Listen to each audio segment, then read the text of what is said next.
Long before the banners of the Crusades would ripple across distant lands, the world lay in a fragile balance, quiet yet teeming with unseen currents of change.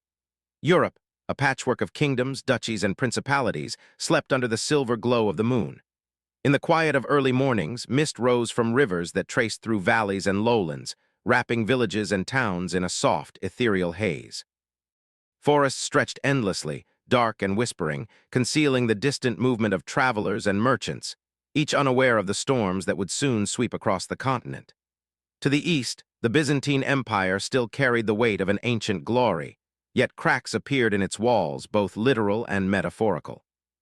Cities like Constantinople gleamed with golden domes reflecting the sun, a testament to artistry and human endeavor, yet whispers of political intrigue and distant threats hinted at vulnerability. Along the Mediterranean shores, trade hummed quietly, ships gliding through calm waters, the scent of salt and timber blending with early dawn light. In the deserts beyond, new powers rose, kingdoms that had endured centuries of shifting sands and endless suns. Their armies had yet to stir, but their presence shaped the maps of ambition and caution that would guide countless decisions. Villages scattered across rolling hills went about their daily rhythm in soft, undisturbed ways. Farmers moved slowly through fields, tending soil enriched by centuries of careful cultivation. Shepherds guided flocks along gentle slopes, their calls echoing across the valleys. In the quiet of these simple lives, one could almost feel the pulse of history itself, patient, persistent, and inevitable. There was a sense of calm, but under it lay a subtle tension, like the stillness of a forest just before a summer storm. Rivers wound silently, their currents carrying grain, timber, and sometimes whispers of news from one kingdom to another. Markets awaited the bustle of the day, yet now lay tranquil cobblestones kissed by morning dew. Every church tower, palace wall, and city gate stood in quiet anticipation, holding stories yet to unfold. Mountains loomed in the distance, shadowed and immovable, guardians of ancient secrets and borders that no human hand could erase. This world, fragmented yet rich with life, was poised on the edge of transformation. Forces both seen and unseen, ambitions of kings, the rise of new faiths, and the relentless push of trade and migration, breathed quietly through these lands. For the reflective observer, one could almost sense the slow turning of a great wheel, unseen yet inexorable, preparing to shift the balance of power. The night whispered of changes to come, subtle ripples that would grow into waves of faith, war, and legacy. Even in this calm, the stage was set. A world asleep, yet restless, waiting for the first sparks that would ignite the journeys, battles, and legends of the Crusades. In the quiet villages and bustling towns of 11th century Europe, life often carried a weight heavier than the stone walls that lined the streets.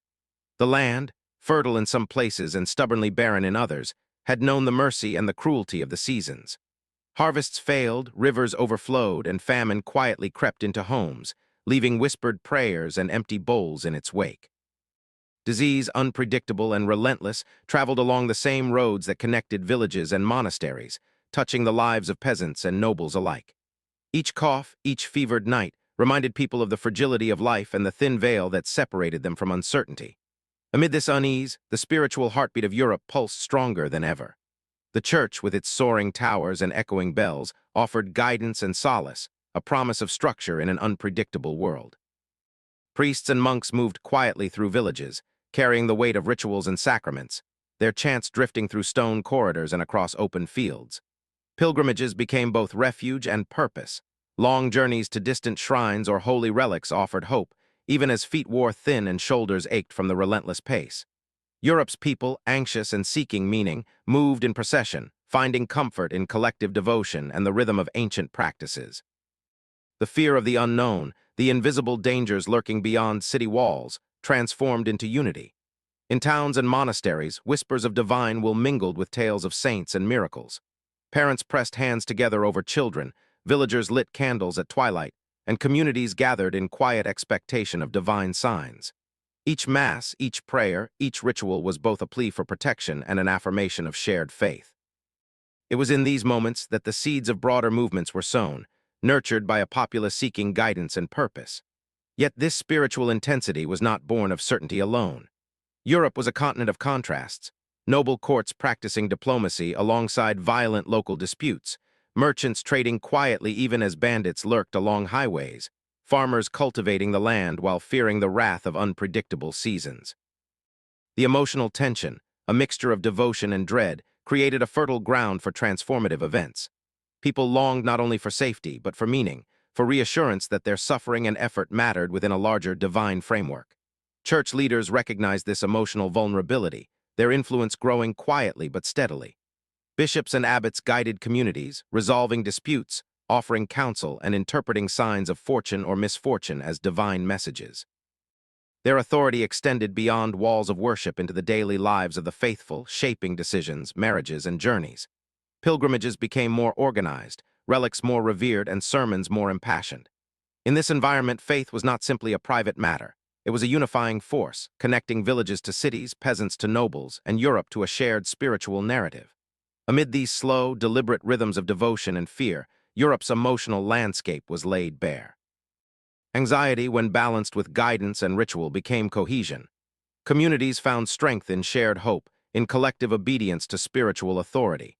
And in these years of quiet tension, the stage was set for something larger, a movement that would sweep across lands and seas, inspired by faith, carried by the restless energy of people yearning for purpose, and justified by the authority of the Church. The continent, though unsettled and fragile, was ready for the first call that would echo across generations, calling knights, pilgrims, and wanderers alike toward distant horizons of both promise and peril. High above the shimmering waters of the Golden Horn, Constantinople glimmered like a jewel against the fading sunlight, its massive walls reflecting centuries of pride and endurance. The domes and minarets, spires and towers, stood as monuments to a civilization that had weathered the passage of time and the onslaught of invaders.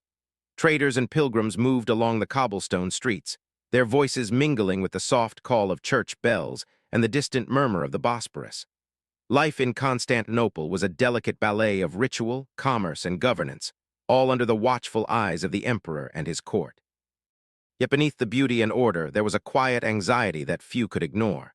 The Byzantine Empire, once the unshakable heir of Rome, had grown vulnerable. Centuries of internal strife, political intrigue, and dynastic disputes had eroded the strength that had once made the city the envy of the known world. Along the eastern borders, a new power was rising, the Seljuk Turks.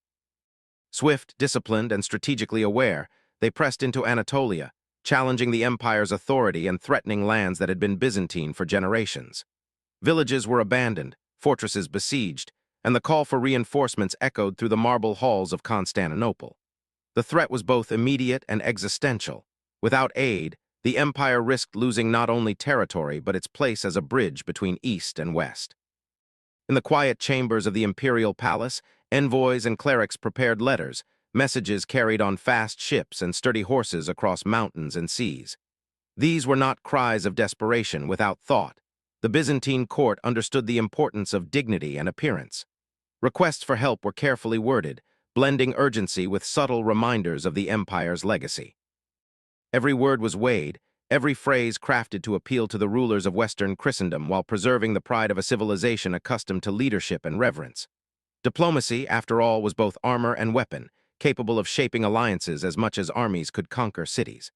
Outside the palace, the streets of Constantinople carried the ordinary rhythms of daily life. Market stalls offered spices from the east, fabrics of unmatched quality, and delicacies that only the city could produce. Children played along fountains, while scholars debated in shadowed courtyards. Yet even these scenes of normalcy were touched by an underlying tension.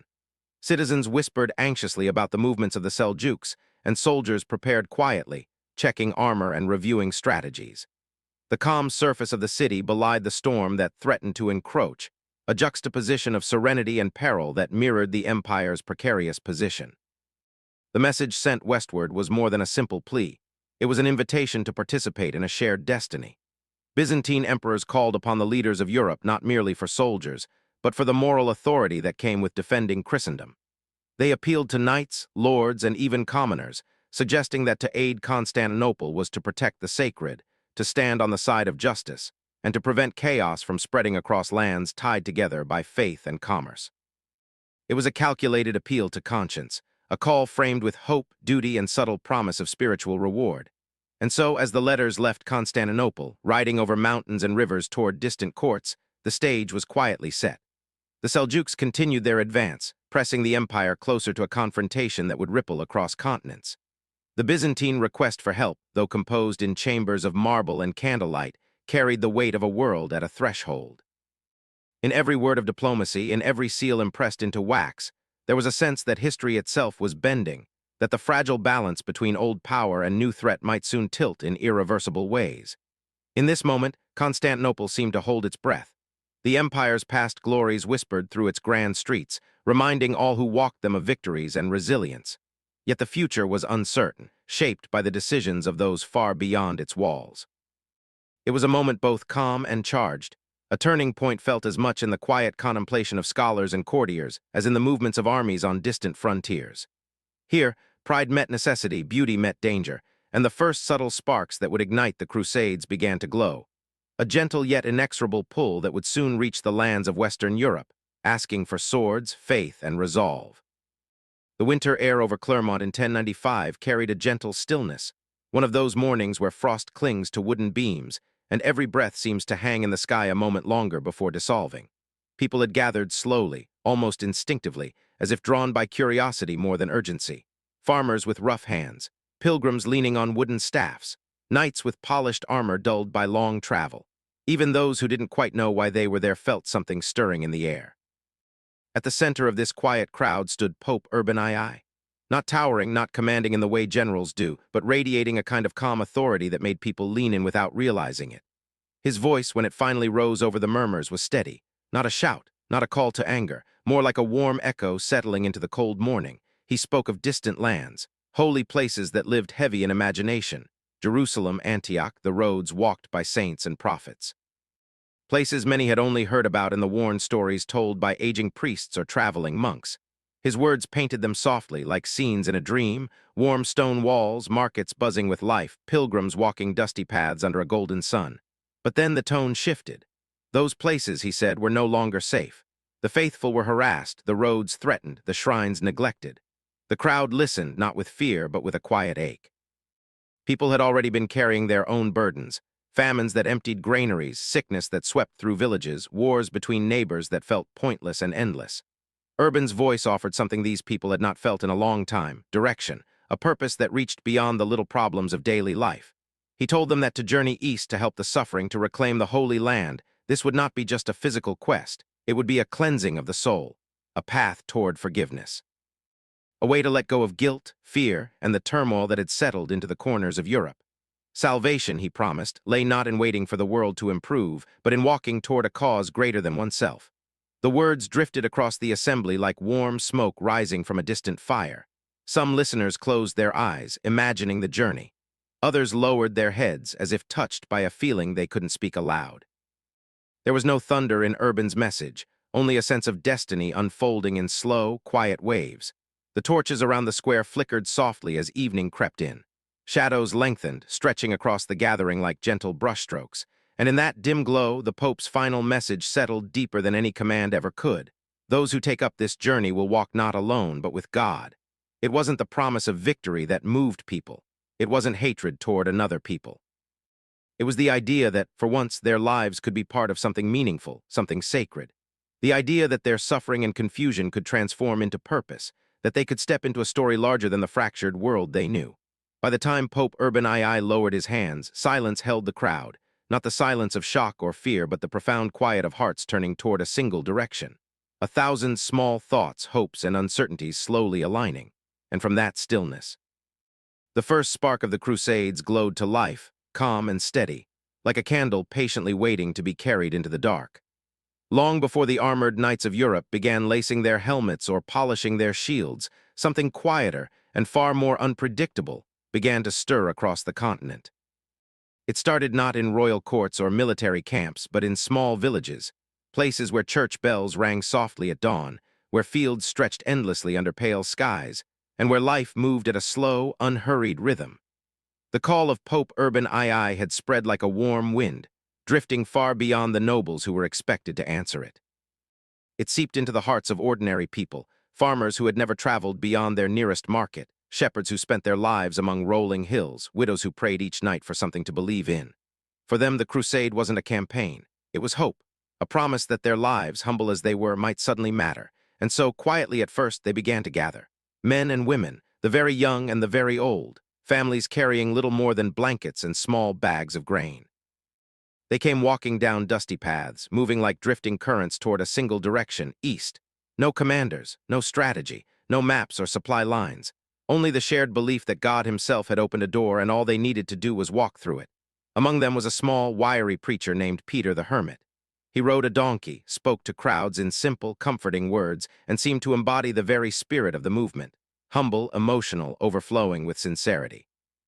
People didn't follow him because he planned carefully. He didn't. They followed him because he felt like one of them, a wanderer seeking meaning.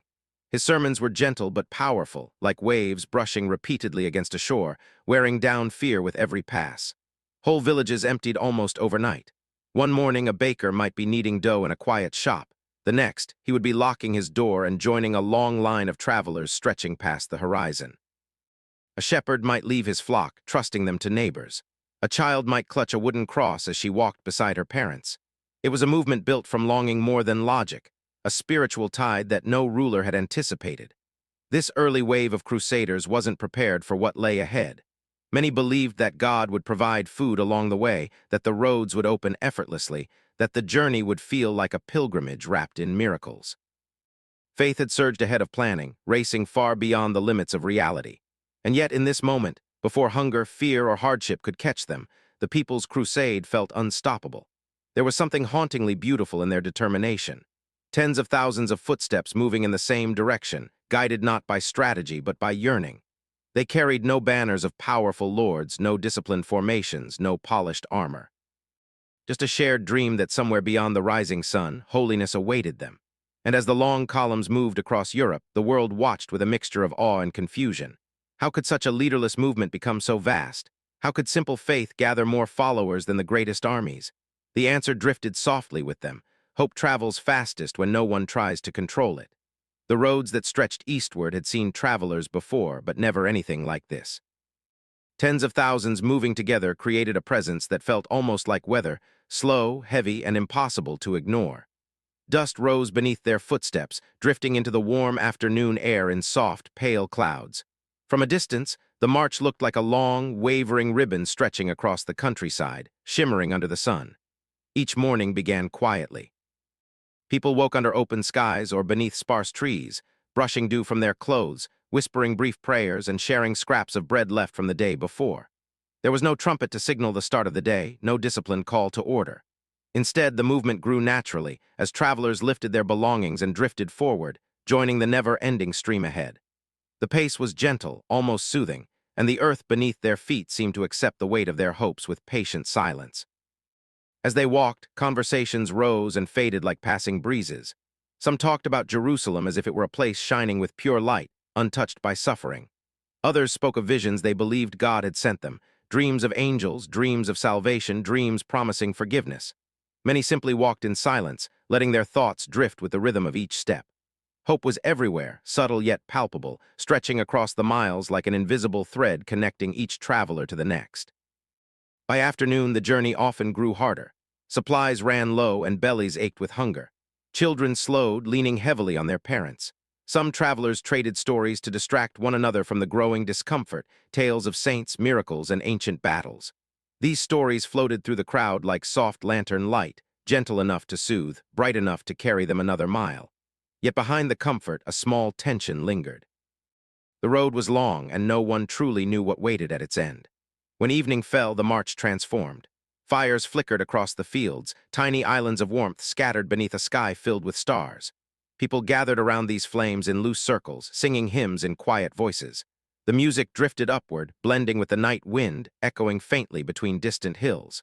Even those who didn't know the words hummed along, letting the melody wrap around them like a blanket. It was in these moments that the journey felt most peaceful, hundreds of small communities forming and dissolving each night, bound by shared faith and shared exhaustion. But the nights also revealed the journey's fragility. Without proper supplies, hunger deepened. Travelers prayed not just for Jerusalem, but for bread, for safety, for strength. Some wondered if they had misunderstood the call. Was this a pilgrimage guided by God, or a path shaped by their own longing? The uncertainty lay beneath their conversations like an unspoken shadow, but no one dared give it a voice. Instead, they kept walking, trusting the road to reveal its purpose. Torchlight often lit their way when they marched after sunset. The warm glow flickered along the winding columns of people, casting shifting shapes across the ground. The flames made the journey feel almost ceremonial, as if each step carried sacred weight. Travelers held their torches high, watching the light dance on faces both familiar and new. It gave the road an otherworldly quality, somewhere between a procession and a dream.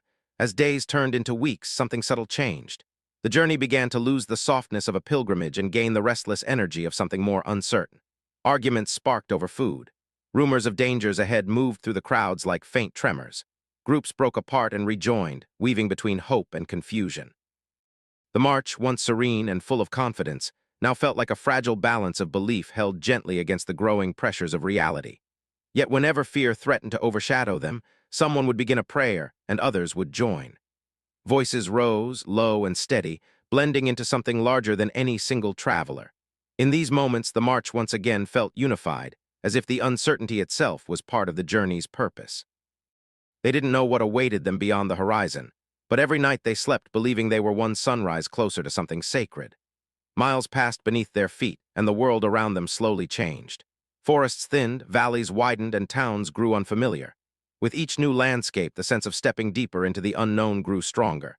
And yet, despite hunger, despite fear, despite the unpredictable path ahead, the movement continued, patient, determined, strangely peaceful. Because hope, when stretched across miles, does not weaken. It simply learns to breathe differently. As the great wandering tide of the People's Crusade moved farther from familiar lands, its early sense of unity began to unravel. Hope had carried them across the first miles with effortless ease, but now hunger pressed more sharply, and uncertainty settled over the march like an evening mist. Supplies dwindled quicker than expected, and the roads ahead offered fewer places of shelter or trade. The travelers had imagined a path shaped by divine guidance, yet the reality was far more fragile. When people are tired, hungry, and frightened, even simple decisions feel heavy. At first, the missteps were small. Groups disagreed on which roads were safest. Some wanted to push forward quickly, believing that Jerusalem waited just beyond the next hill, while others insisted on resting longer, gathering strength before the next stretch of road. These disagreements created gentle fractures, barely noticeable at first, but slowly widening as the miles passed. Without strong leadership, every voice felt equally urgent, and every suggestion carried the weight of hope. Then, fear entered the journey more directly. Rumors of enemies, real or imagined, drifted through the crowds like uneasy whispers. Travelers spoke of dangers lurking beyond the horizon, of ambushes, of betrayal. None of these rumors had clear origins, yet they spread quickly. Alongside them came the uncomfortable question: how long could so many people survive when food, shelter, and resources grew scarcer with each passing day? It was in this atmosphere, tired, anxious, searching, that the movement stumbled into its darkest early missteps. As the march passed through regions with Jewish communities, fear and misunderstanding twisted into suspicion. Some travelers, overwhelmed by hunger and uncertainty, convinced themselves that others must be to blame for their suffering. Preachers who had once inspired hope now occasionally leaned into harsher stories, interpreting hardship as a test from God or as a sign that enemies lurked everywhere. Most travelers walked on quietly, wishing for peace. But a small number turned their fear outward, allowing it to harden into aggression. The resulting violence was tragic, swift, and deeply misguided. Peaceful communities found themselves suddenly threatened by people who had begun this journey believing they were instruments of faith. Many observers at the time were shocked, noting that such acts contradicted everything a pilgrimage was meant to represent. Even some among the Crusaders themselves recoiled, realizing that something sacred had been compromised. These early attacks revealed how vulnerable the movement truly was, not only to hunger and hardship, but to the emotional storms that arise when hope is stretched too thin. Beyond the tragedy itself, these events left a quiet and lingering mark on the People's Crusade. The violence did not create strength, it created confusion. It did not bring unity, it deepened the fractures already forming. Some travelers felt guilt or sorrow. Others justified the aggression, believing it necessary. Many simply wanted to move forward, to leave the chaos behind and return to the steady rhythm of walking. Yet the road ahead had already changed. Once innocence is lost, even the horizon looks different. As famine worsened, the march began to feel increasingly unstable. People took risks they would have once avoided, searching for food or water wherever they could. Small bands split from the main group, wandering into unfamiliar territories. Without clear direction, the movement drifted like a great ship caught between shifting winds. Hope remained, but it flickered rather than glowed. Still, each night carried a strange sense of calm. Fires were lit, prayers were whispered, and the stars continued their patient shine above the restless crowd. Even in the midst of missteps, many tried to hold on to the belief that this journey still carried meaning. They reminded themselves that hardship did not erase purpose, and that confusion could still lead to clarity. In these quieter moments, one could almost feel the march drawing breath again, preparing itself for whatever lay ahead. But the truth remained. The People's Crusade had crossed a threshold. It was no longer just a pilgrimage filled with dreamers. It had become a movement shaped by both light and shadow, its early missteps reminding the world that faith, when stretched by fear, can lose its way. The long and winding road into Anatolia felt unlike anything the People's Crusade had experienced before. The air was drier, the hills more rugged, and the distances between villages seemed to stretch endlessly, as if the land itself were asking them to turn back. Day after day, the travelers moved beneath a sun that offered little comfort, its heat settling heavily on their backs and draining their remaining strength. The familiar greenery of Europe had long faded behind them, replaced by ochre earth, sparse vegetation, and a horizon that always seemed just out of reach. Anatolia had a quietness that made even the most hopeful pilgrims uneasy. The wind brushed across empty plains with a whispering sound, carrying with it the faint scent of dust and distance. At night, the stars shone with startling clarity, unfiltered by clouds or city smoke. Many found themselves staring upward for long moments, wondering if this silence was a sign of divine watchfulness, or an ominous warning that something waited just ahead. The group had already been weakened by hunger, disagreements, and the strain of travel. Their march lacked the discipline of an army. It resembled a vast wandering crowd more than a force preparing for conflict. Many did not even realize they were stepping onto lands where skilled, organized Seljuk warriors moved swiftly and silently. Those who did know whispered it quietly, hoping not to worry the others, hoping that perhaps faith alone would soften the edges of reality. As they moved deeper into the hills, the roads narrowed. Some climbed along rocky ridges where the earth dropped sharply on one side, forcing travelers to walk in careful single lines. There were no walls here, no nearby towns to rest in, no gentle farms offering small comforts, just the steady sound of feet on hard ground and the distant echo of wind moving through canyons. The stillness felt surreal, almost dreamlike, as if the entire world were holding its breath. It was in this atmosphere, dry, quiet, strangely suspended, that the disaster unfolded. The Seljuk forces watched the Crusaders from a distance, moving with precision through the ridges and low passes they knew so well. They understood the land, its curves, its hiding places, its long shadows. To them, Anatolia was a familiar home. To the Crusaders, it was a labyrinth. The contrast was stark, though the People's Crusade did not fully grasp it until it was too late. When the encounter finally came, it did not begin with noise, but with an unsettling stillness. The pilgrims noticed how the wind suddenly seemed to fade. Birds no longer called from the rocks. The air grew heavier, as if the land itself sensed a shift. Then movement appeared on the ridges, small shapes at first, then more, and finally the unmistakable realization that the travelers were not alone. There was no grand clash, no dramatic standoff.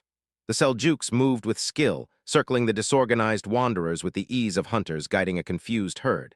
Panic rippled through the crowd, but in such a vast, untrained mass, even panic had no direction to travel. Some tried to run, others tried to gather in groups, calling out to friends or family lost in the confusion. The land offered little shelter, no walls, no forests, no structures to hide behind, just open earth and distant hills. The tragedy that followed was quiet in its inevitability, not marked by spectacle, but by the slow, sinking realization that belief alone could not bridge the gap between the pilgrims and the disciplined warriors surrounding them. The People's Crusade had come with faith, song, and hope, but none of these could guide them through the realities of a landscape shaped by conflict. By the end of that day, Anatolia held the echoes of a movement that had begun with such overwhelming enthusiasm. Fires smoldered, abandoned belongings lay scattered across the dust, and the once mighty wave of travelers had dwindled into a few survivors who slipped away back toward safety, carrying with them stories too heavy to speak aloud. In the aftermath, the hills returned to silence. The wind resumed its quiet passage across the plains. The sun dipped below the ridges, leaving the land bathed in soft twilight. Nature, calm and indifferent, reclaimed the stage. The People's Crusade had vanished almost as quickly as it had appeared, leaving behind a gentle reminder that belief, while powerful, must still walk hand in hand with preparation. This quiet disaster marked the end of the People's Crusade, but also the beginning of something new. Word of the tragedy would reach Europe, reaching knights and nobles who understood the weight of what had happened. Professional armies would soon assemble. Organization would replace chaos, strategy would replace wandering hope, and the story of the Crusades would shift from fragile dreams to disciplined ambition. In the quiet that followed the disaster in Anatolia, the world seemed to pause. The dust settled over empty paths, the wind brushed softly through the abandoned roads, and the last echoes of the people's crusade faded into memory. Yet from this silence, something important began to form, an understanding that even a failed journey leaves footprints behind. Though the pilgrims had been scattered, their attempt revealed truths that would shape everything that came next.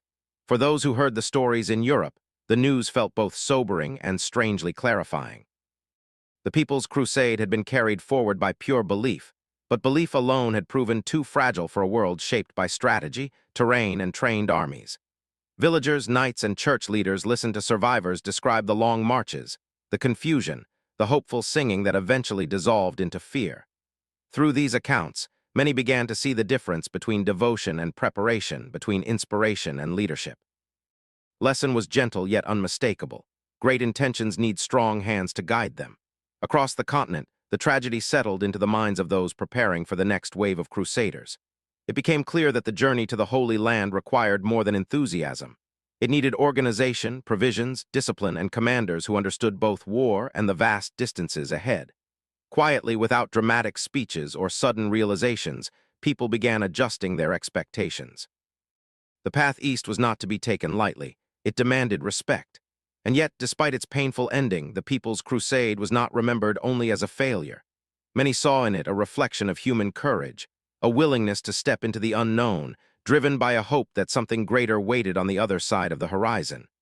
Even though the journey collapsed in Anatolia, the spirit behind it had moved across Europe with incredible force. It showed how deeply people longed for meaning and direction, how powerful a single call could be when it touched the heart of a troubled age. As the professional armies gathered, the princes, the knights, the seasoned warriors, many found themselves thinking of the thousands who had gone before them. They walked the same roads, saw the same stretches of landscape, and felt the same shifting winds that the ordinary pilgrims had once felt. Those earlier footsteps reminded them that the Crusades were not only about battles or strategy. They were about people searching for purpose, for forgiveness, for belonging. In the evening hours, when campfires burned softly and plans were drawn for the long march ahead, the lessons of the People's Crusade lingered like a faint echo.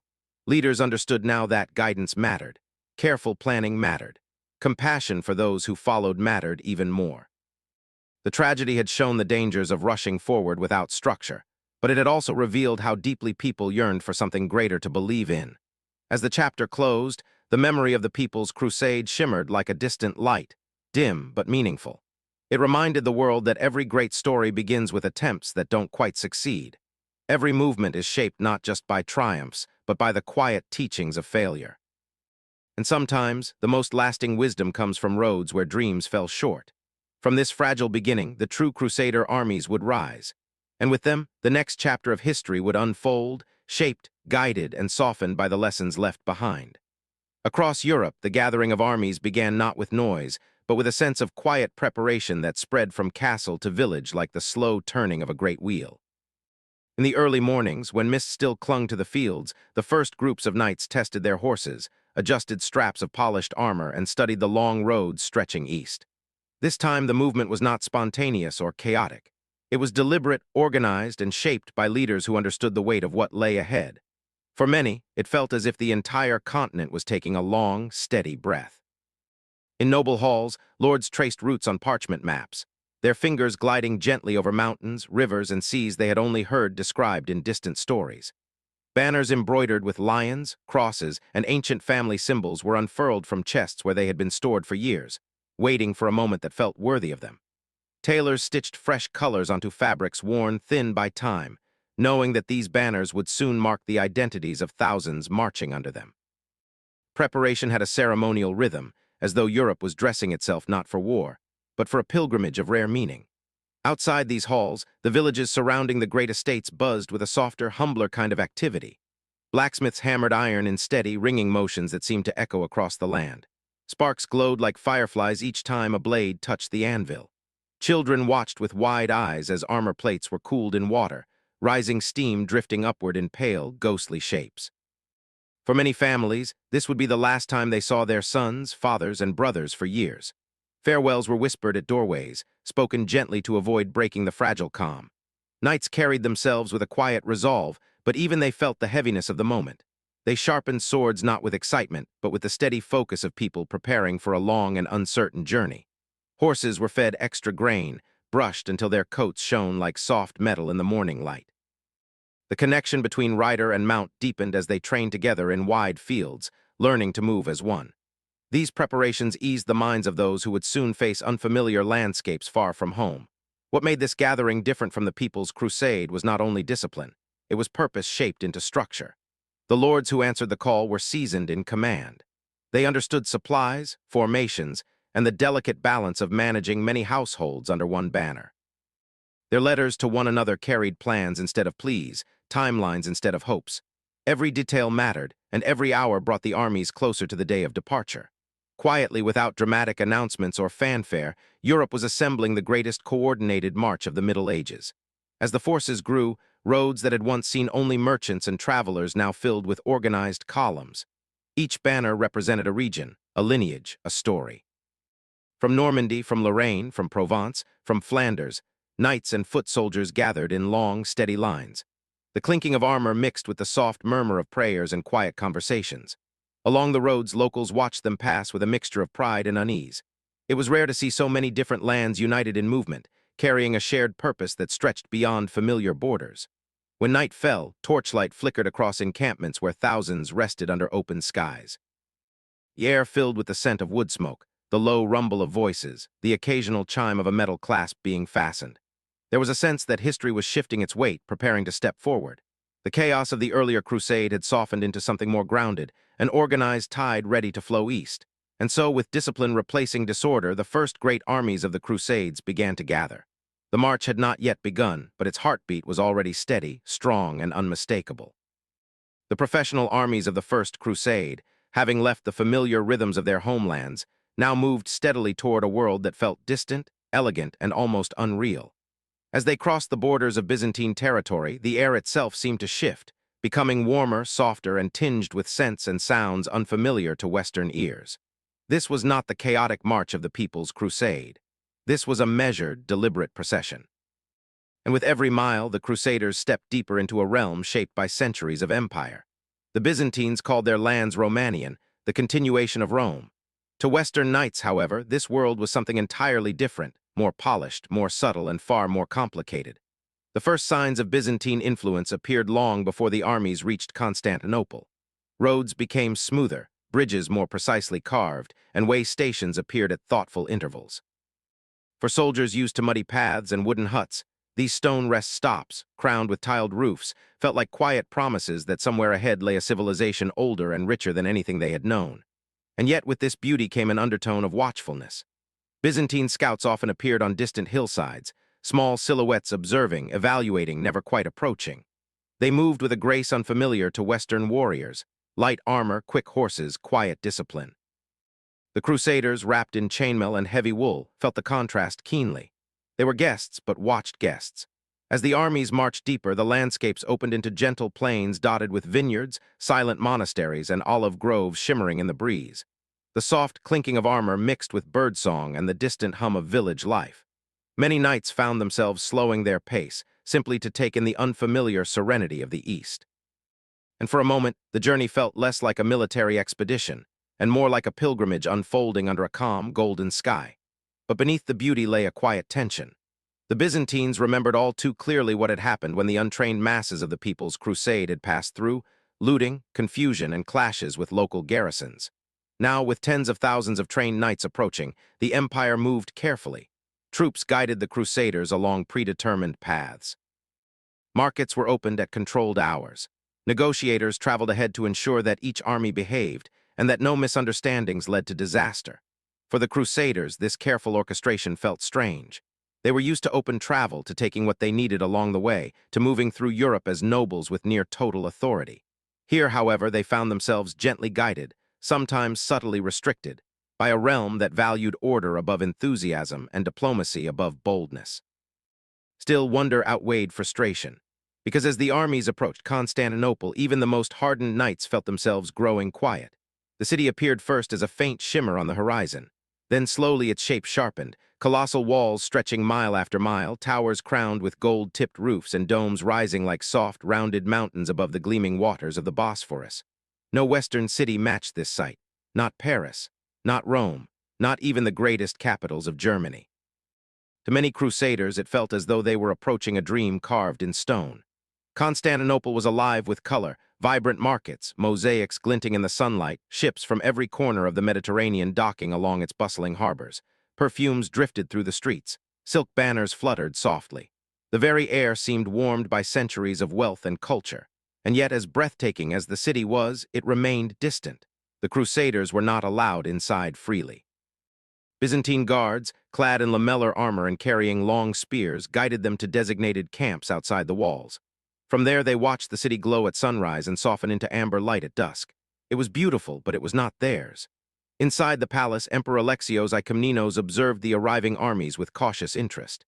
He had requested help from the west, yes, but he had not expected such massive forces, nor such powerful nobles, each with their own ambitions. To him, the Crusaders were both allies and potential threats, and from the other side of the walls, the Crusaders viewed him with similar uncertainty. Was he a partner? A monarch requesting their loyalty, or a sovereign wary of their strength? Yet despite this complexity, diplomacy prevailed softly, carefully, patiently. Meetings were arranged, oaths were discussed, gifts were exchanged. And slowly, layer by layer, trust began to form between the Latin West and the Byzantine East. Here at the gates of Constantinople, between two worlds, two cultures, two visions of Christendom, the First Crusade transformed. What had begun as a hopeful, chaotic movement now reshaped itself into a disciplined, strategic campaign. And as night settled over the quiet camps outside the shining city, even the most battle-hardened knights felt a rare stillness, a sense that they stood on the edge of something vast, mysterious, and history-changing. When the Crusader armies finally stepped beyond the comforting orbit of Constantinople, a noticeable hush fell over the march. It wasn't the silence of discipline that marked their earlier journey, nor the silence of awe inspired by the Byzantine capital. This was a quieter, heavier stillness, one shaped by memory, uncertainty, and the unspoken knowledge that they were now entering lands touched by recent tragedy.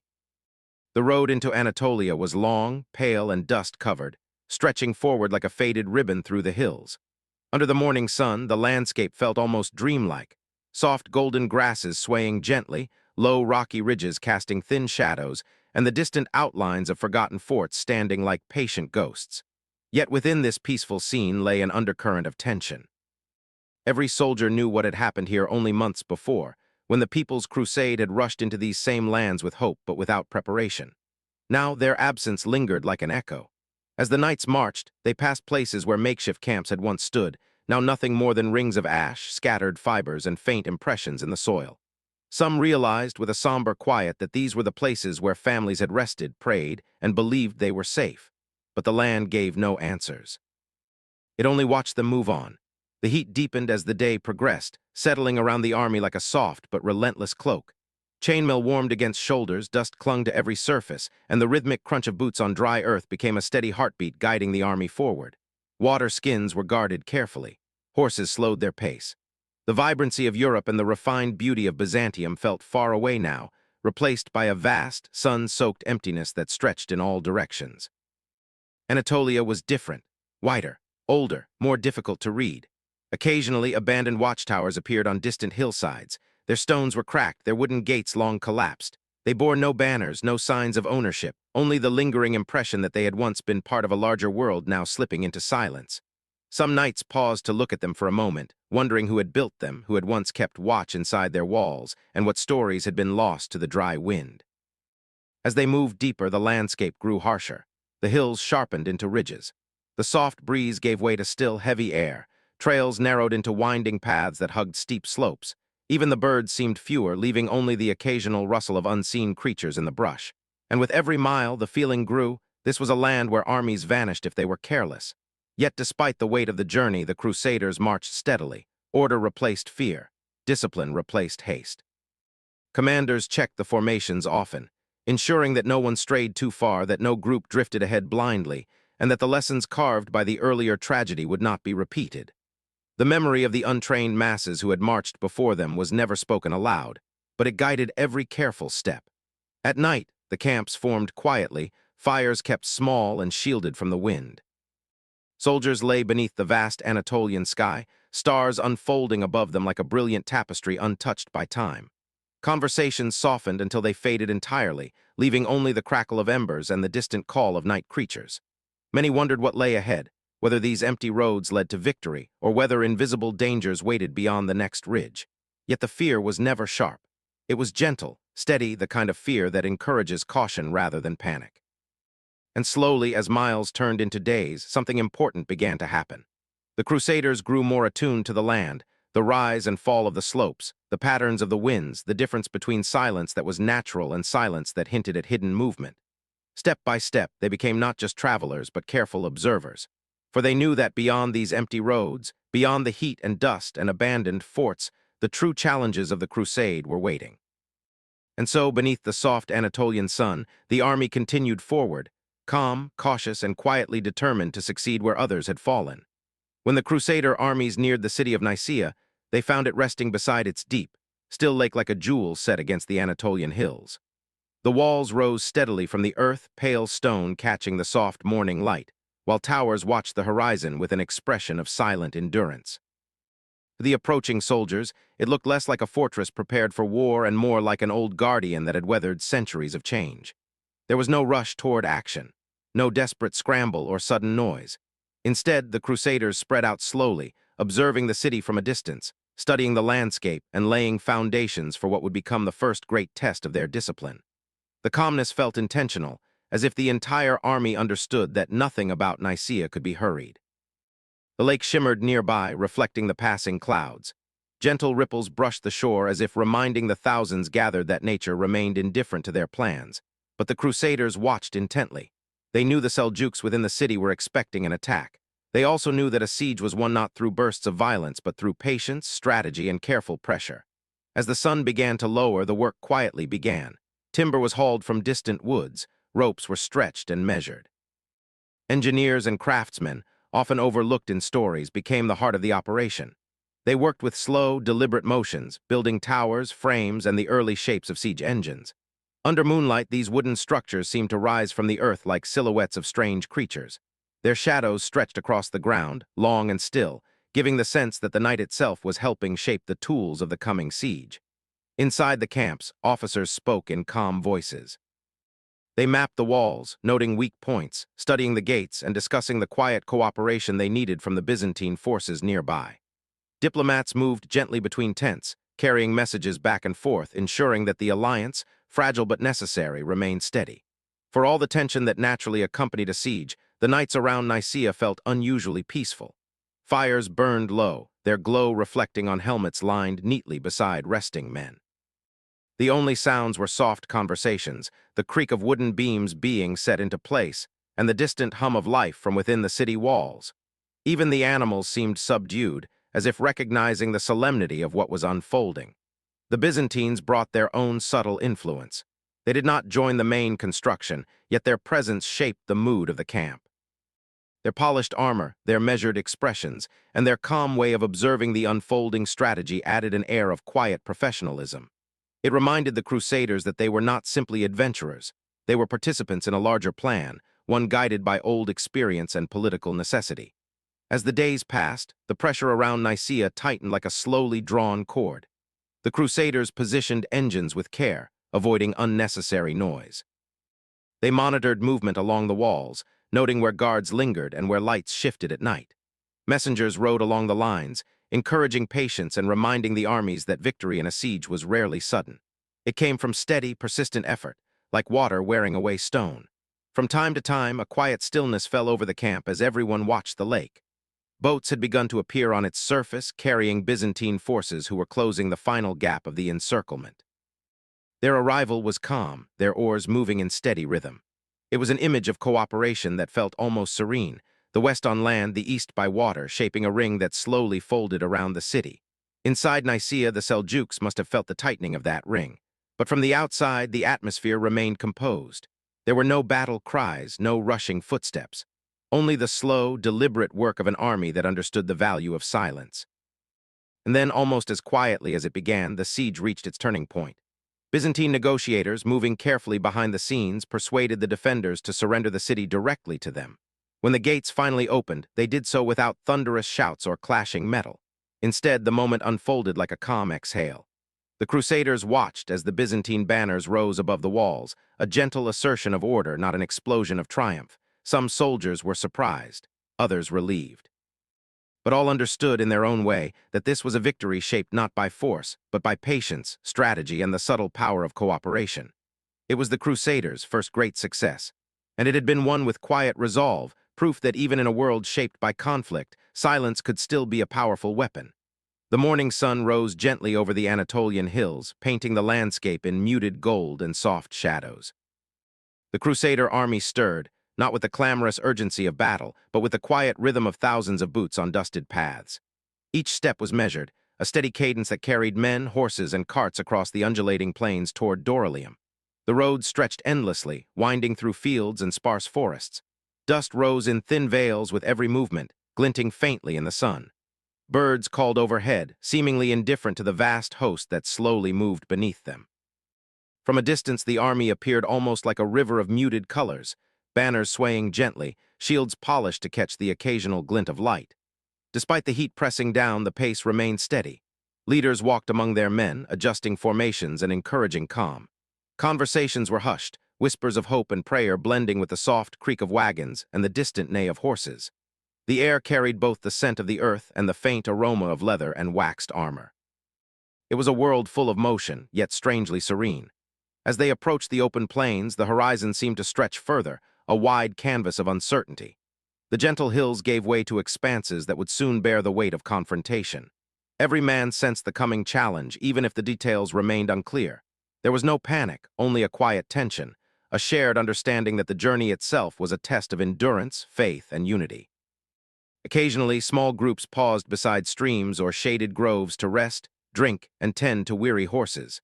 Children of noble families, carried in carts or walking beside parents, observed the slow procession with wide eyes.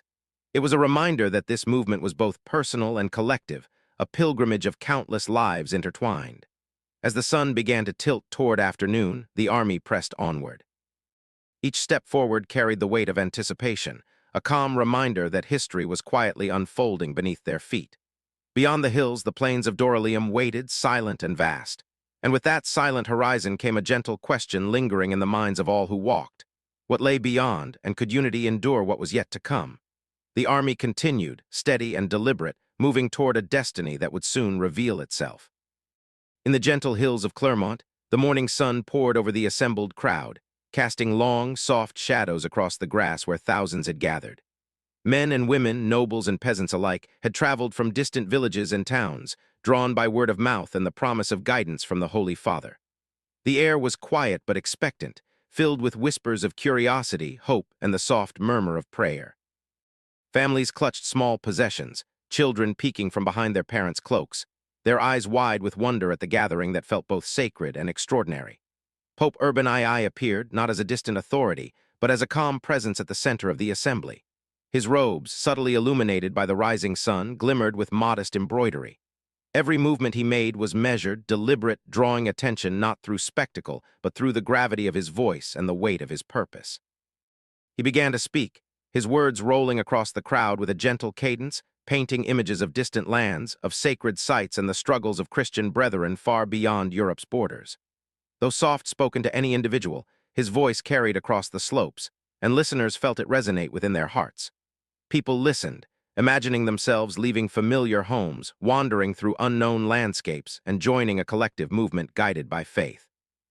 The idea of journeying to distant lands was not framed in terms of conquest or glory, but as a calling, a sacred duty intertwined with hope, adventure, and the promise of spiritual fulfillment.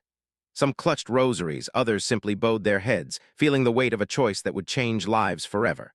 In that serene moment, the murmurs of the crowd mingled with the sounds of nature, the rustling leaves, the distant song of birds, and the soft hum of the wind across the hills. It was a quiet symphony that accompanied the Pope's words, each phrase planting seeds of resolve, courage, and longing. For many, it was not the distant battlefields that stirred the heart, but the sense of purpose, the idea that ordinary lives could become part of something far greater, guided by faith and the promise of meaning. Urban II spoke of protection, of the need to aid those suffering beyond the sea, and of the hope that divine favor would accompany those who answered the call. His tone remained calm, measured, yet it carried a subtle power, a quiet magnetism that spread from listener to listener. Faces softened with contemplation, eyes glimmered with resolve, and a shared understanding began to form among the crowd. They were being invited into a story larger than themselves, one that would ripple across generations, shaped by devotion, hope, and a journey into the unknown. As the speech concluded, the crowd remained in reflective silence, absorbing the weight of the message. No cheer erupted, no shouting filled the air, only a quiet determination and the soft rustle of cloaks as listeners turned toward the paths that might lead them eastward. And so, in that tranquil yet momentous moment, the spirit of the Crusades quietly began to take shape, not in battle or in force, but in the hearts of those who dared to believe that purpose could guide the steps of the faithful across unfamiliar lands. As the morning mist lifted over villages and towns, small groups began to gather along the winding roads. Knights adjusted their armor with quiet care, the metal softly clinking as they moved. Peasants hoisted packs filled with humble belongings, bread wrapped in cloth, and the occasional token of faith to guide them on the journey. Priests whispered blessings, their soft chants mingling with the rustling of leaves and the distant crowing of roosters. Families lingered, holding hands, sharing last words of caution and hope. The air was filled with a calm tension, a blend of excitement and anxiety as ordinary lives prepared to step into history. In the quiet villages, preparations took on a meditative rhythm. Horses were brushed, carts loaded with supplies, and small fires flickered under cooking pots that simmered for early breakfast. Children watched wide-eyed as their parents donned simple armor or sturdy boots, their young imaginations filling in stories of distant lands and heroic deeds. For the adults, thoughts swirled in hushed reflection. Could they endure the long roads ahead, the unknown landscapes, the challenges of crossing foreign kingdoms? And yet, beneath the apprehension, a subtle fire burned, a sense that each step forward carried meaning far beyond ordinary life. The streets soon filled with a gentle procession. Knights in muted armor led the way, banners fluttering softly in the morning breeze. Pilgrims followed, some walking in pairs, others in small family groups. Occasionally, a horse would whinny, or the soft creak of wheels on cobblestones would punctuate the quiet. Unlike the boisterous marches imagined in songs, this departure moved with a contemplative pace, each individual immersed in personal reflection. Eyes often turned to the horizon, imagining the distant lands that awaited, imagining the temples, the rivers, and the cities that would become the backdrop of their journey. In this gathering of humanity, the diversity of participants became striking. Young knights, eager yet disciplined, walked alongside elderly men carrying simple staffs. Women, quietly resolute, guided children along, teaching them small prayers or offering soft words of comfort. Clergy provided gentle counsel, reminding travelers that faith would guide them through hardship. Each person carried not only possessions but hopes, fears, and inner questions about courage, destiny, and the purpose that had brought them to this moment. As the procession moved steadily away from villages, the countryside unfolded like a quiet tapestry. Gentle hills, rivers glinting in the soft sunlight, and dense forests framed the march. Birds scattered at the edges of the paths, the wind whispered through the trees, and the distant sound of water from a creek accompanied the travelers' steps. The mood was calm, almost hypnotic, a slow heartbeat carrying them toward the unknown. Each mile stretched out in silence and contemplation, weaving together a collective rhythm of anticipation, courage, and faith. And yet within this calm, the heart of the journey began to stir. Thoughts of home mingled with visions of distant lands. Dreams of adventure intertwined with prayers for safety. Ordinary people became pilgrims and warriors not through sudden transformation, but through the quiet determination of each step, each soft exchange, each whispered blessing. In the gentle cadence of marching feet and the soft hum of prayer, the spirit of the Crusades took root, not in the clash of armies, but in the quiet, reflective hearts of those who dared to move toward a future unknown. The roads of medieval Europe stretched like ribbons of quiet anticipation, winding through forests, valleys, and sun-drenched plains. Morning mists clung to the fields, softening the outlines of villages as the Crusader columns advanced. Knights mounted on horses led the way, their armor catching faint glimmers of sunlight. Behind them, pilgrims and peasants trudged along, their footsteps marking a rhythm that mirrored the heartbeat of the continent itself. The landscape unfolded gradually, offering glimpses of distant castles perched atop hills, quiet streams glinting like silver threads, and fields that had nurtured countless generations. Each day brought small, understated hardships. The heat of the sun pressed gently on tired shoulders. The chill of early mornings lingered on exposed skin. Meals were sparse but sufficient. Bread, cheese, and fruit carried from village to village, shared quietly among travelers. Conversations were soft, almost murmured, while prayers rose to heaven. Moments of laughter or storytelling drifted over the procession, comforting weary spirits. The journey was long, yet its pace allowed reflection and a gradual melding of communities. Ordinary people from diverse regions began to see themselves as part of something larger than their familiar villages and towns. Small towns and hamlets passed by in a blur of timbered roofs, market squares, and church spires. Children peeked from windows, curious and awed by the procession. Farmers paused their work to watch the banners flutter overhead, and blacksmiths paused briefly at the rhythm of hooves and wheels. The travelers, in turn, noticed the subtle differences of each place: the scent of freshly baked bread, the soft hum of a watermill, the distant call of a bell marking prayer. Every mile stretched the mind and spirit, revealing the gentle, persistent power of motion across a continent. Camaraderie slowly grew among the marchers. Knights shared advice with younger companions, pilgrims exchanged quiet words of encouragement, and families found solace in small acts of kindness. Animals, too, became companions on the journey, horses neighing softly at the edge of the path, mules and oxen plodding steadily, dogs trotting alongside. The bond between humans and animals, so practical yet tender, added a layer of quiet comfort to the long, repetitive days. Each step forward became an exercise in endurance, patience, and quiet determination, shaping the travelers as much as the roads themselves. The weather, always present, offered both challenge and rhythm. Misty mornings blurred the landscape into soft grays and silvers, while midday sun cast golden warmth over fields and forests.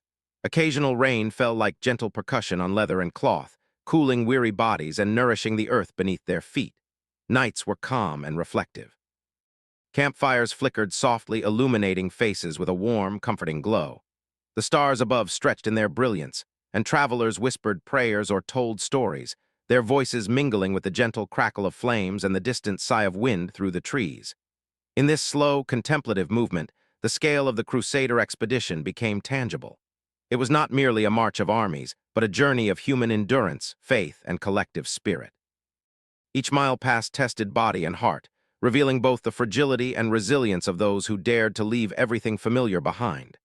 And yet, through the dust, heat, and fatigue, a quiet sense of purpose persisted, an unspoken understanding that every step brought them closer to distant lands, new challenges, and a history that would be remembered long after the roads had emptied and the footsteps faded into memory.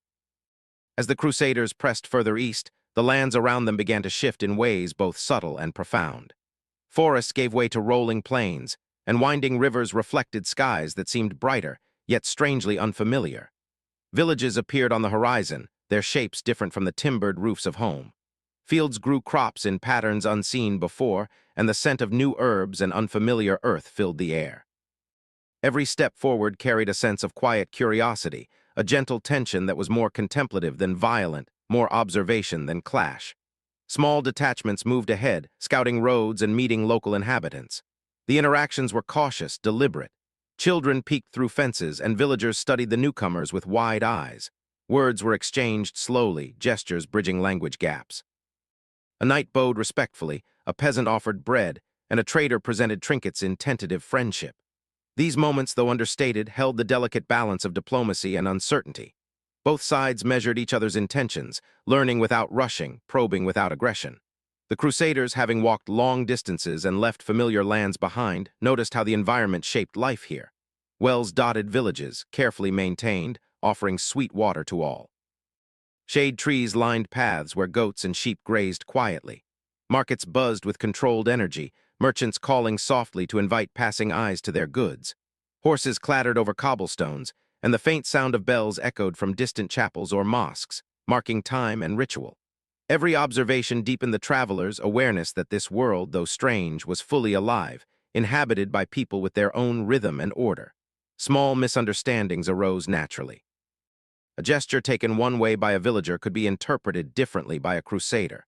A gift refused could signal pride, not hostility. Yet in these moments, careful attention prevented rash decisions. The army learned to move with patience, to listen more than it spoke, and to observe more than it judged. The quiet tension became a meditation: how to traverse a land filled with life and difference, how to navigate both the known and the unfamiliar without provoking conflict. Evenings offered respite. Camps set up at the edge of villages or under olive groves, and fires glowed softly in the gathering dusk. People shared simple meals, passing bread and cheese with quiet conversation. Scribes recorded details of the day, the appearance of towns, the texture of roads, the strange and beautiful customs observed. Travelers whispered reflections on the land's beauty, its mysteries, and its contrasts to Europe. Sleep came with the reassurance of safety for the night, yet minds were alive with curiosity about what tomorrow might reveal. Through these first encounters, the Crusaders began to understand that conquest was more than force. It required awareness, empathy, and patience. Observing local defenses, understanding marketplaces, and learning the unspoken rules of villages laid the groundwork for what was to come. Each cautious interaction taught lessons that would echo through the journey. That history is shaped not only by battles, but by quiet negotiations, cultural curiosity, and the human desire to connect across differences. And in the soft twilight of each day, a sense of shared space emerged, a fragile, silent acknowledgement that distant lives could coexist, even if temporarily, under the same vast sky. As the Crusaders continued their journey east, the challenges of long marches, harsh weather, and unfamiliar lands weighed on them quietly, like a soft but persistent drumbeat. Yet even amid dust and fatigue, an inner light guided many forward, a devotion rooted in faith, hope, and the belief that their hardships had meaning beyond the immediate. Letters were written carefully to families left behind, conveying both longing and determination, each word a gentle reminder of purpose. The personal stories of these travelers formed an invisible thread that tied them to home, to God, and to a larger vision that surpassed mere survival. In the still hours of the evening, as campfires flickered under starlit skies, quiet prayer became a ritual that soothed both body and mind. Knights knelt alongside peasants, the distinction between ranks softened by shared devotion. Some whispered psalms, others recited prayers learned from mothers or village priests, while a few simply reflected silently, feeling the presence of something greater than themselves. This calm, reflective spirituality acted as an anchor. It allowed individuals to process the physical strain of the day and to endure long marches with a sense of serenity rather than despair. Faith also shaped behavior in subtle ways. A knight offered protection to a weary comrade, a peasant shared water with a traveler, and small acts of generosity became a quiet manifestation of devotion. These gestures reinforced a sense of moral purpose, creating cohesion in a group that faced uncertainty at every step. The awareness that their actions were observed, not just by human eyes but in the spiritual sense, lent meaning to even mundane tasks. Tending horses, setting up tents, or distributing rations became acts of both practicality and conscience. Beyond personal reflection, communal motivation thrived on stories shared around fires. Tales of distant holy sites, of miracles, and of past pilgrims, courage were passed in murmured tones. These stories were neither boastful nor dramatic, but contemplative, offering listeners the reassurance that they were part of something larger, a continuum of human striving shaped by belief. The soft cadence of storytelling lulled both mind and body, providing comfort while sustaining the determination needed for the miles ahead. Letters home, too, played a crucial role. Messages were sent through intermediaries or carried by returning travelers, detailing hardships and small triumphs alike. For those who wrote, the act itself reinforced commitment.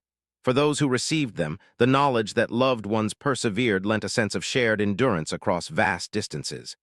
In a quiet way, these words created a network of hope, linking hearts across continents and reminding crusaders that their sacrifices were witnessed, valued, and part of a narrative greater than themselves.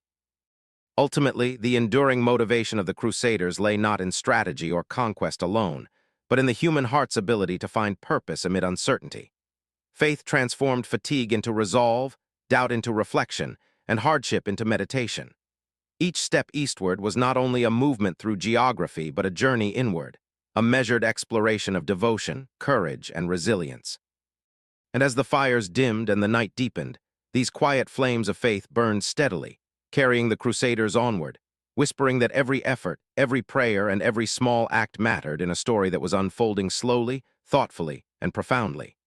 After months of steady travel through hills, valleys, and parched plains, the Crusaders finally began to glimpse the distant outlines of Jerusalem.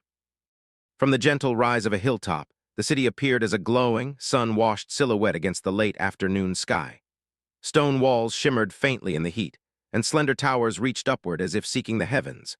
The sight, though still far away, sent a quiet ripple of awe and anticipation through the weary travelers, a mixture of reverence and reflective tension that settled over them like a warm, heavy blanket. The roads leading to the city were uneven, dusty, and lined with olive groves and scattered villages. As the Crusaders progressed, the air seemed thick with the smell of earth warmed by the sun, a dry, metallic scent that reminded them of both exhaustion and purpose. Each step became more deliberate and conversations softened. Words were few, and eyes were drawn naturally to the distant city, to its walls, to the memory of stories told by preachers, and the whispers of sacred history that had traveled across Europe. Despite the physical toll of the journey, there was a sense of stillness in the group's collective heartbeat. Knights adjusted their armor under the blazing sun, wiping sweat from foreheads and gazing quietly at the horizon. Peasants carrying small packs and supplies walked at a measured pace, absorbing the enormity of the city that seemed to grow larger with every mile. For many, this was more than a geographical destination. It was a symbolic culmination, a point where faith, hope, and human endurance intersected. Even the terrain played a role in shaping perception. Rolling hills created fleeting glimpses of Jerusalem before it disappeared behind a rise, drawing forth sighs and hushed commentary. Streams glimmered like silver threads, and distant groves provided small oases of shade. Birds occasionally took flight across the golden landscape, their movement unnoticed by some, yet subtly contributing to the quiet poetry of the scene. The Crusaders' awareness of the land's rhythm, a mixture of natural beauty and human-made challenge, added to their contemplative mood, enhancing both respect and quiet trepidation. Preparations for the arrival unfolded in soft, methodical ways. Camps were organized more carefully, animals watered and tended, and supplies distributed with calm efficiency. Knights reviewed plans in hushed tones, scribes took notes, and leaders walked silently among their troops, speaking only when necessary.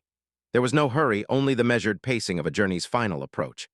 This rhythm allowed individuals to reflect internally, imagining what awaited them within the walls, pondering their own motivations, and silently reinforcing their sense of purpose. The first glimpse of Jerusalem was a meditation in itself. The city was not merely a collection of stones, but a symbol of history, devotion, and human aspiration. Its distant walls inspired both humility and quiet resolve, reminding travelers that their journey was not only through space, but through the mind, spirit, and collective consciousness of generations who had imagined this place long before anyone had set foot upon its streets. As the sun dipped lower, casting long shadows across the plains, a soft anticipation settled over the Crusaders. They moved forward with gentle determination, each step a calm, deliberate approach to a destination both sacred and profoundly human, readying themselves for the chapter that would soon unfold in silence, reflection, and awe. As the Crusaders approached Jerusalem, their movement slowed to accommodate not only the terrain but the immense coordination required for thousands of people and animals. Camps were established in quiet folds of the land, chosen for access to water, shade, and defensibility. Tents rose gently from the ground, their canvas soft against the evening sky, flapping faintly in the breeze. Fires were lit for warmth and cooking, sending gentle spirals of smoke into the air. The murmurs of soldiers, mingled with the lowing of oxen and the bleating of sheep, created a calm, lived-in atmosphere that felt surprisingly domestic despite the looming goal. Life in these encampments followed a quiet rhythm. Early mornings were filled with the soft clatter of pots and pans, the rustle of canvas, and the careful distribution of supplies. Meals were simple but nourishing: bread, dried fruits, and salted meat, shared in low conversation under the subtle glow of dawn. Knights checked armor and weapons, not in haste but with deliberate care, while squires carried small supplies and tended to animals. Pace was gentle, a careful balance between preparation and rest, with each routine reinforcing the sense of stability amidst the ongoing uncertainty of the campaign. Commanders moved like calm orchestrators through the encampments. They visited tents, offering quiet instructions and guidance, and consulted with trusted aides under the shade of low-hanging trees. Maps were unfurled, small figures and markers tracing the city's walls and surrounding hills, all illuminated by the soft flicker of lanterns. These moments, though methodical and quiet, were charged with strategic significance. The scale of the operation became clear. Thousands of individuals, hundreds of animals, countless supplies, all aligned toward a single, distant objective. The gentle coordination created a sense of shared purpose, instilling confidence in the men and women who looked to leaders for direction. Morale was nurtured in small ways. Stories were quietly shared by the fire, letters from home read under the muted light of lanterns, and prayers whispered in soft unison. Music occasionally rose from a lute or a simple flute, carrying through the camp like a gentle wind.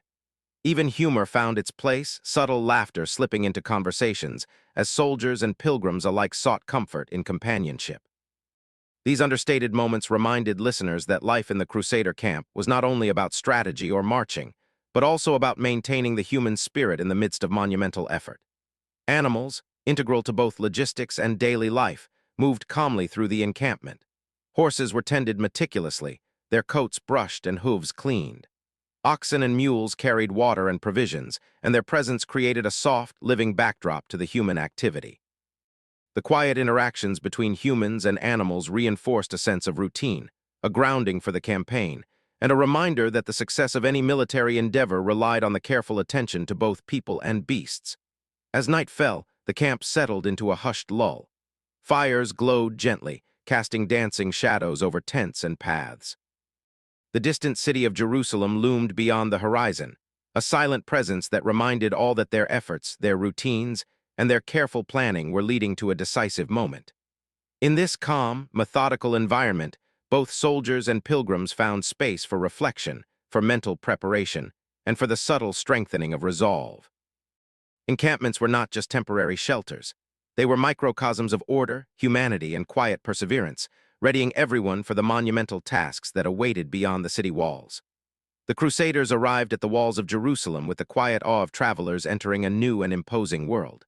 From the gentle rise of the surrounding hills, the city appeared as a fortress of stone, ancient and enduring, its walls catching the early morning light in muted golds and soft shadows. The air carried a mix of heat and dust, and the faint scent of distant gardens hinted at life within the walls. The camp around the city became a place of preparation and reflection, a calm yet purposeful environment where anticipation hung like a delicate veil over every tent and fire.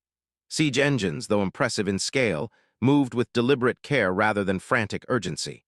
Wooden towers were rolled forward slowly, their wheels groaning against the compacted earth.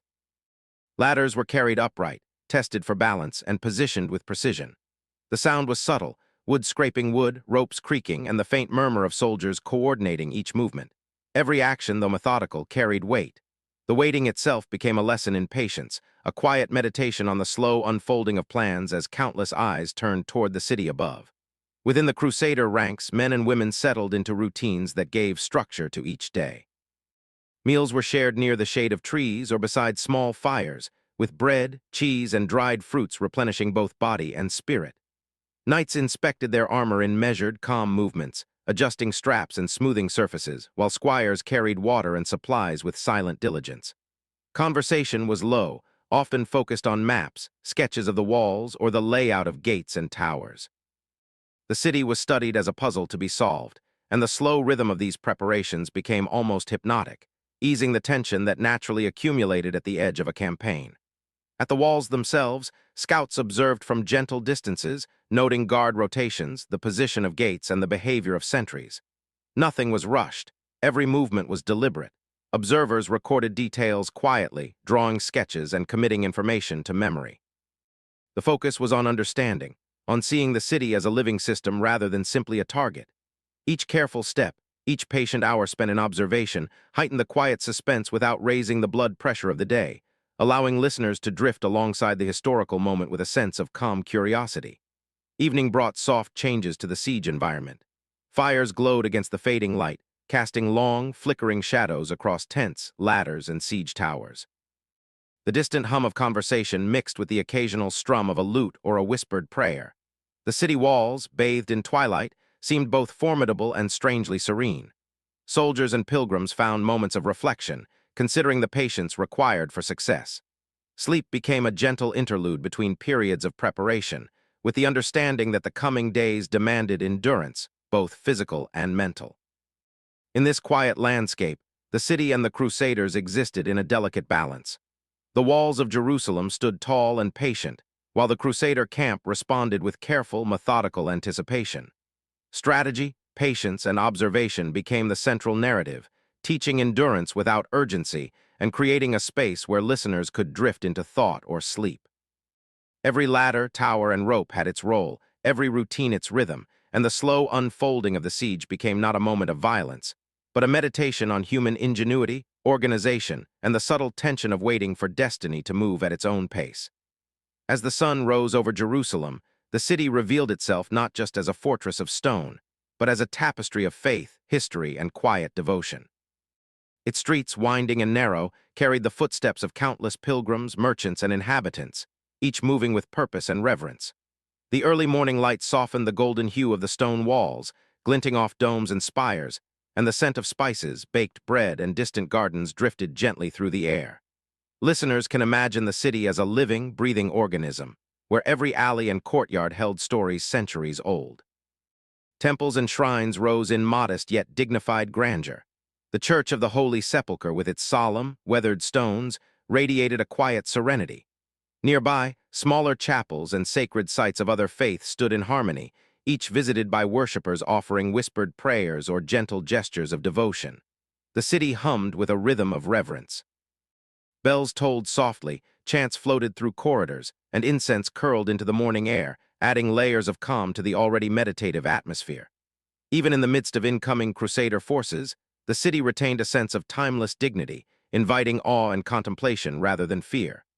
Pilgrims wandered the streets slowly, their eyes tracing the outlines of arches and columns, absorbing the stories inscribed in stone. Some paused before fountains, letting the water ripple quietly through their fingers, feeling the continuity of tradition and devotion.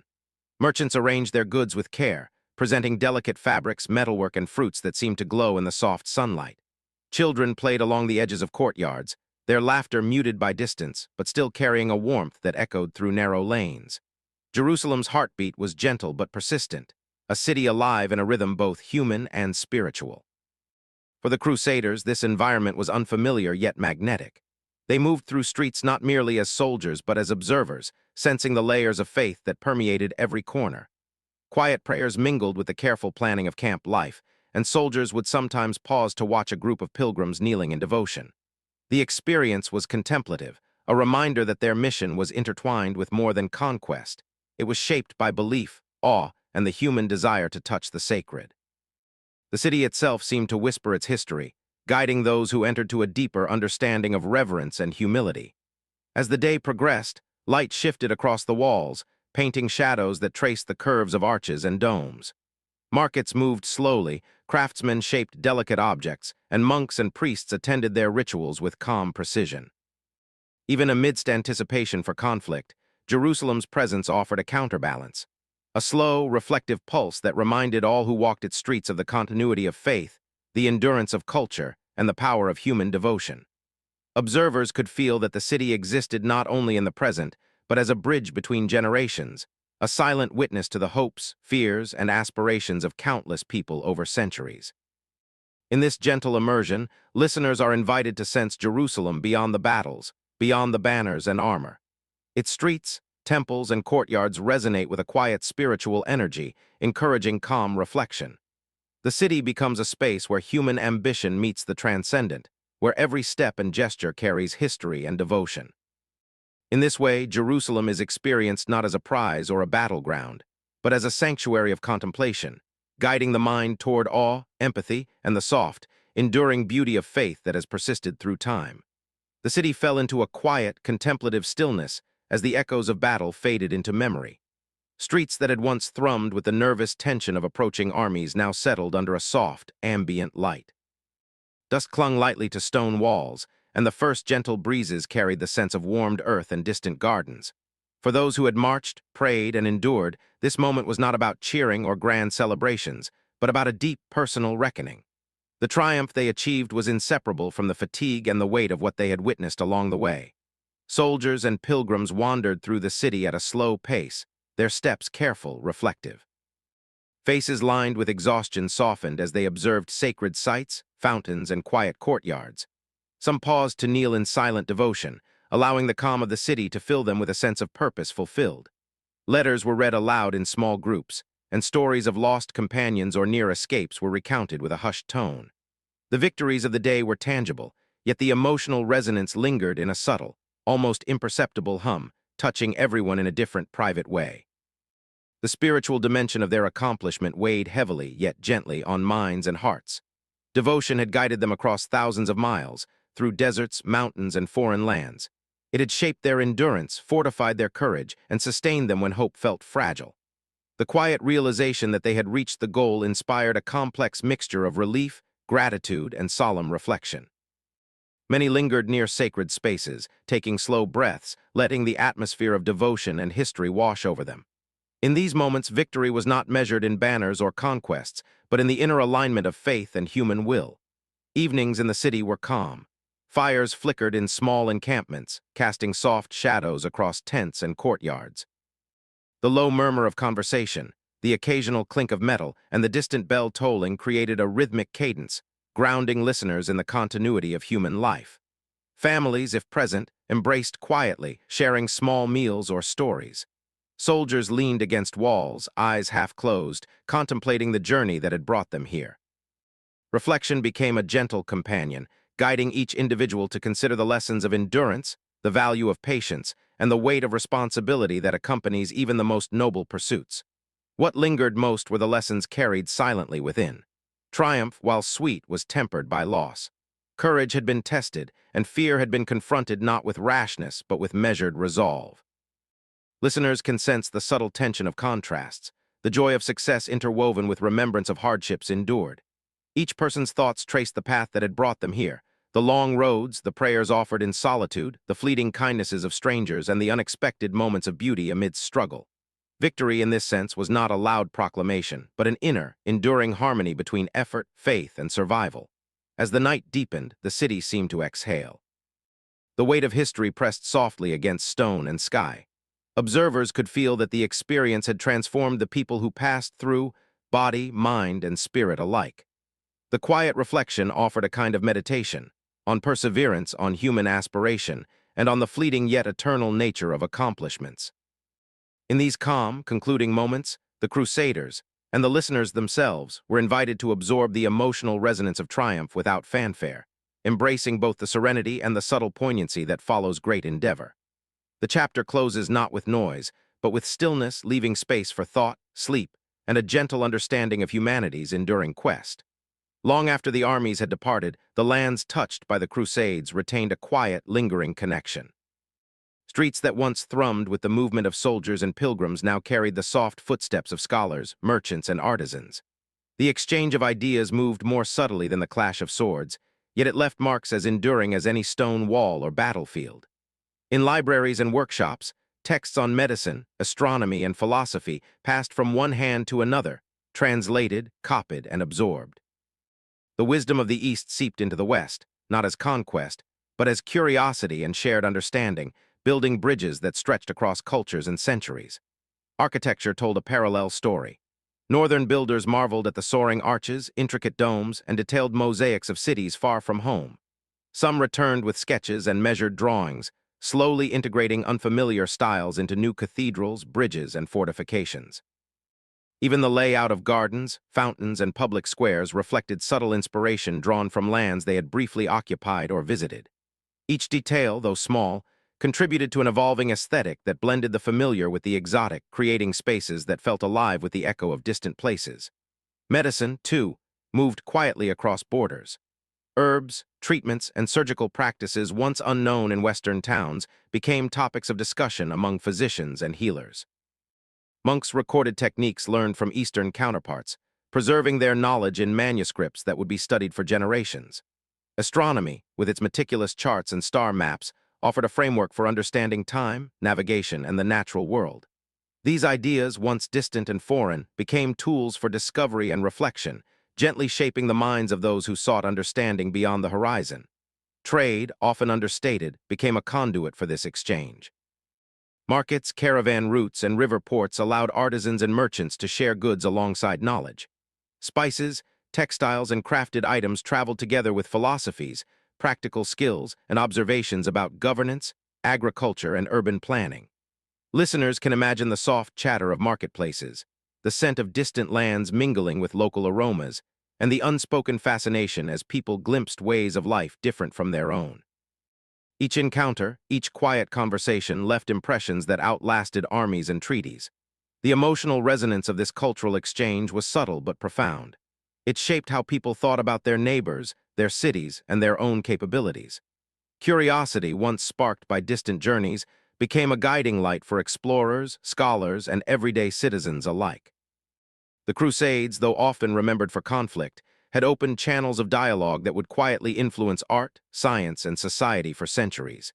In this sense, knowledge became its own kind of conquest, one that required patience, attention, and a willingness to observe rather than dominate. As the night deepened, one could imagine a calm sense of continuity threading through generations. The lessons, techniques, and inspirations absorbed during these encounters were passed down, refined, and sometimes rediscovered, connecting disparate regions in unexpected harmony. Listeners are invited to drift through this tapestry of influence, sensing the gentle, persistent flow of human curiosity. Here, the legacy of the Crusades becomes not only a story of battles and banners, but also a meditation on the enduring power of shared knowledge, the quiet triumph of exchange, and the soft, invisible threads that link East and West across time. The Crusades did more than move armies and pilgrims. They reshaped the quiet architecture of power across Europe and the Middle East. Kingdoms and sultanates, once content with familiar neighbors and established borders, found themselves reconsidering alliances, hierarchies, and governance. In quiet council chambers, rulers reflected on successes and failures, pondering how to preserve authority while adapting to the subtle pressures introduced by these distant campaigns. Diplomacy became a new kind of battlefield. Letters, envoys, and cautious negotiations quietly steering the course of nations without the clang of steel. In Europe, monarchs recognized the need to centralize control. Nobles who had joined the Crusades returned with stories and experiences that subtly shifted their understanding of loyalty, administration, and responsibility. Kings began consolidating power, reinforcing legal frameworks, and fostering stronger connections between court, clergy, and local governance. Even the smallest villages felt this ripple effect, as new laws, taxes, and trade regulations subtly changed daily life. Citizens experienced a world that was slowly becoming more organized, more connected, yet still resonating with echoes of distant lands. Meanwhile, in the Middle East, sultanates and emirates observed both vulnerability and opportunity. The temporary presence of crusader states along coastal regions prompted rulers to strengthen defenses, rethink taxation, and refine military hierarchies. But beyond fortifications, there was adaptation. Trade policies were adjusted, urban centers grew, and diplomatic protocols evolved. A quiet tension lingered, yet it was balanced by pragmatic cooperation. Some leaders sent envoys to understand crusader motivations, while others cultivated alliances to prevent future disruptions. Power in these lands became more fluid yet. Long after the banners were furled and the roads emptied of marching feet, the Crusades lived on in the hearts and minds of those who witnessed them.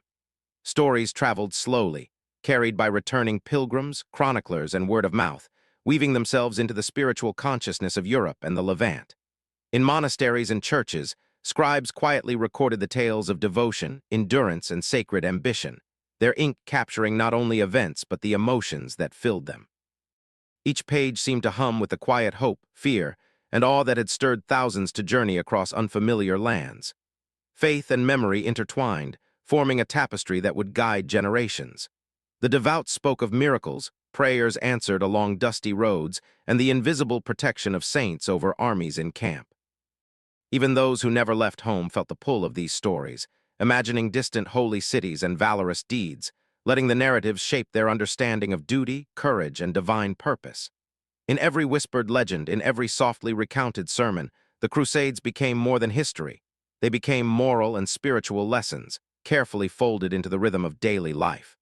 In the Levant, the memory of Crusader activity left a quieter, reflective mark. Local populations remembered the foreign visitors, their fortresses, and the ways their presence disrupted familiar routines.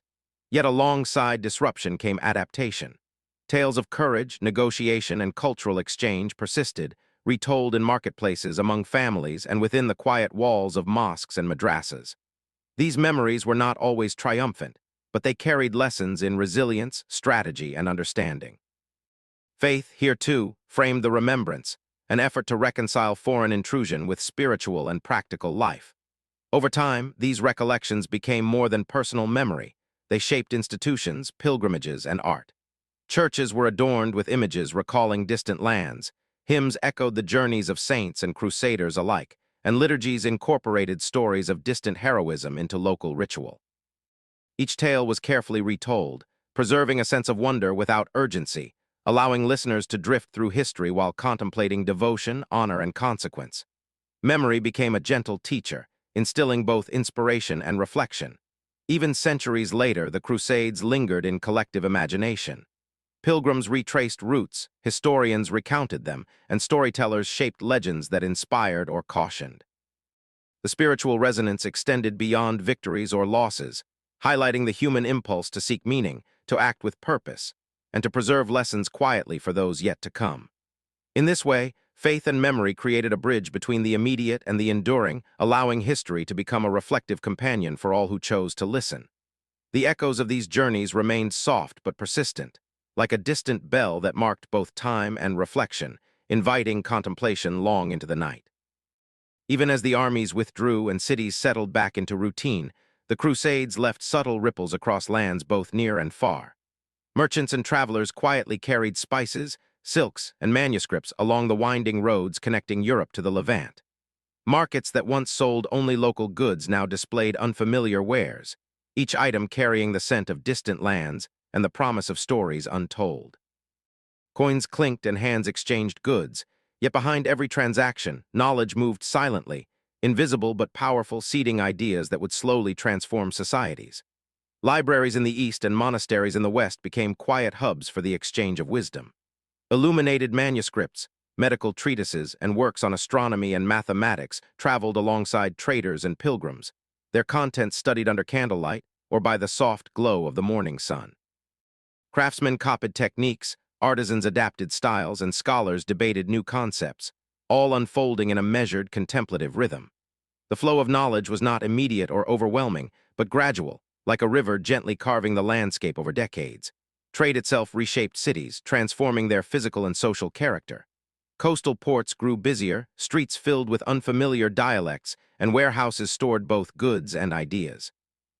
Children watched as foreign artisans demonstrated weaving, glass-blowing, and metalwork, absorbing subtle lessons of skill and patience. Cafes and taverns became spaces of quiet conversation, where travelers compared notes on distant lands, cultures, and innovations. Even in the hum of daily commerce, a slow blending of worlds occurred, unseen by those caught up in the rhythm of survival and routine. Yet beyond material exchange, the Crusades prompted curiosity. Maps were studied with care, sailors and merchants memorized routes, and letters home described landscapes, customs, and technologies. The world expanded in subtle ways, connecting communities across seas and deserts. Knowledge of irrigation, fortification, and architecture traveled like seeds, taking root quietly in European towns and villages. Ideas about law, diplomacy, and governance also made the journey, influencing how societies thought about leadership and organization long after the banners were folded. In every market, library, and caravan, the lessons of travel and contact persisted. They were gentle lessons, not imposed by force, but absorbed through observation, reflection, and imitation. Artists painted in new styles, architects built with fresh perspectives, and scholars slowly integrated Eastern techniques with familiar traditions. Each contribution, small and patient, became a thread in a tapestry of cultural synthesis, creating a legacy of quiet transformation that outlived the conflict itself. By the end of the Crusades, Europe and the Levant had shifted imperceptibly yet permanently. Commerce and knowledge had intertwined, guiding economies, influencing art, and reshaping intellectual life. The tangible achievements, spices, textiles, and coins, were accompanied by intangible gifts, ideas, curiosity, and cross-cultural understanding. Listeners, imagining these slow, deliberate exchanges, could drift through history with calm awareness, seeing how even distant conflict could give rise to enduring, reflective progress.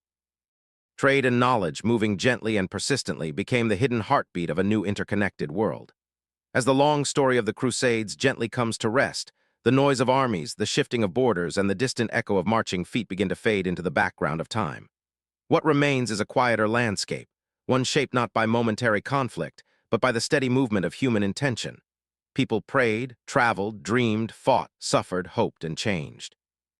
And now, centuries later, their lives appear to us not as sharp details of battle, but as softened silhouettes drifting at the edge of memory. When we look back across these centuries, it becomes clear that the Crusades were never just a sequence of campaigns or sieges. They were chapters in a much larger human story, one about longing, belief, fear, and resilience. Faith inspired ordinary people to walk thousands of miles into unfamiliar lands. Ambition shaped the choices of rulers and generals.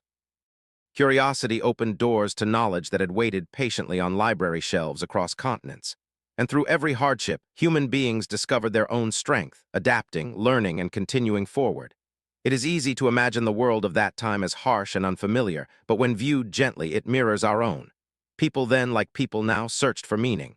They looked for guidance. They drew comfort from their beliefs and communities. Even in the midst of conflict, they wrote letters home, worried for their families, and found small moments of peace in morning prayers or quiet star-filled nights.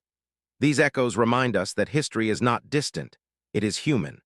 The Crusades also teach us the delicate balance between ideals and consequences. What began as a spiritual mission grew into a centuries-long entanglement of politics, culture, and identity. And yet, even within that complexity, there were moments of compassion, friendship, and understanding. Traders exchanging fabrics, scholars sharing manuscripts, travelers admiring cities unlike any they had known.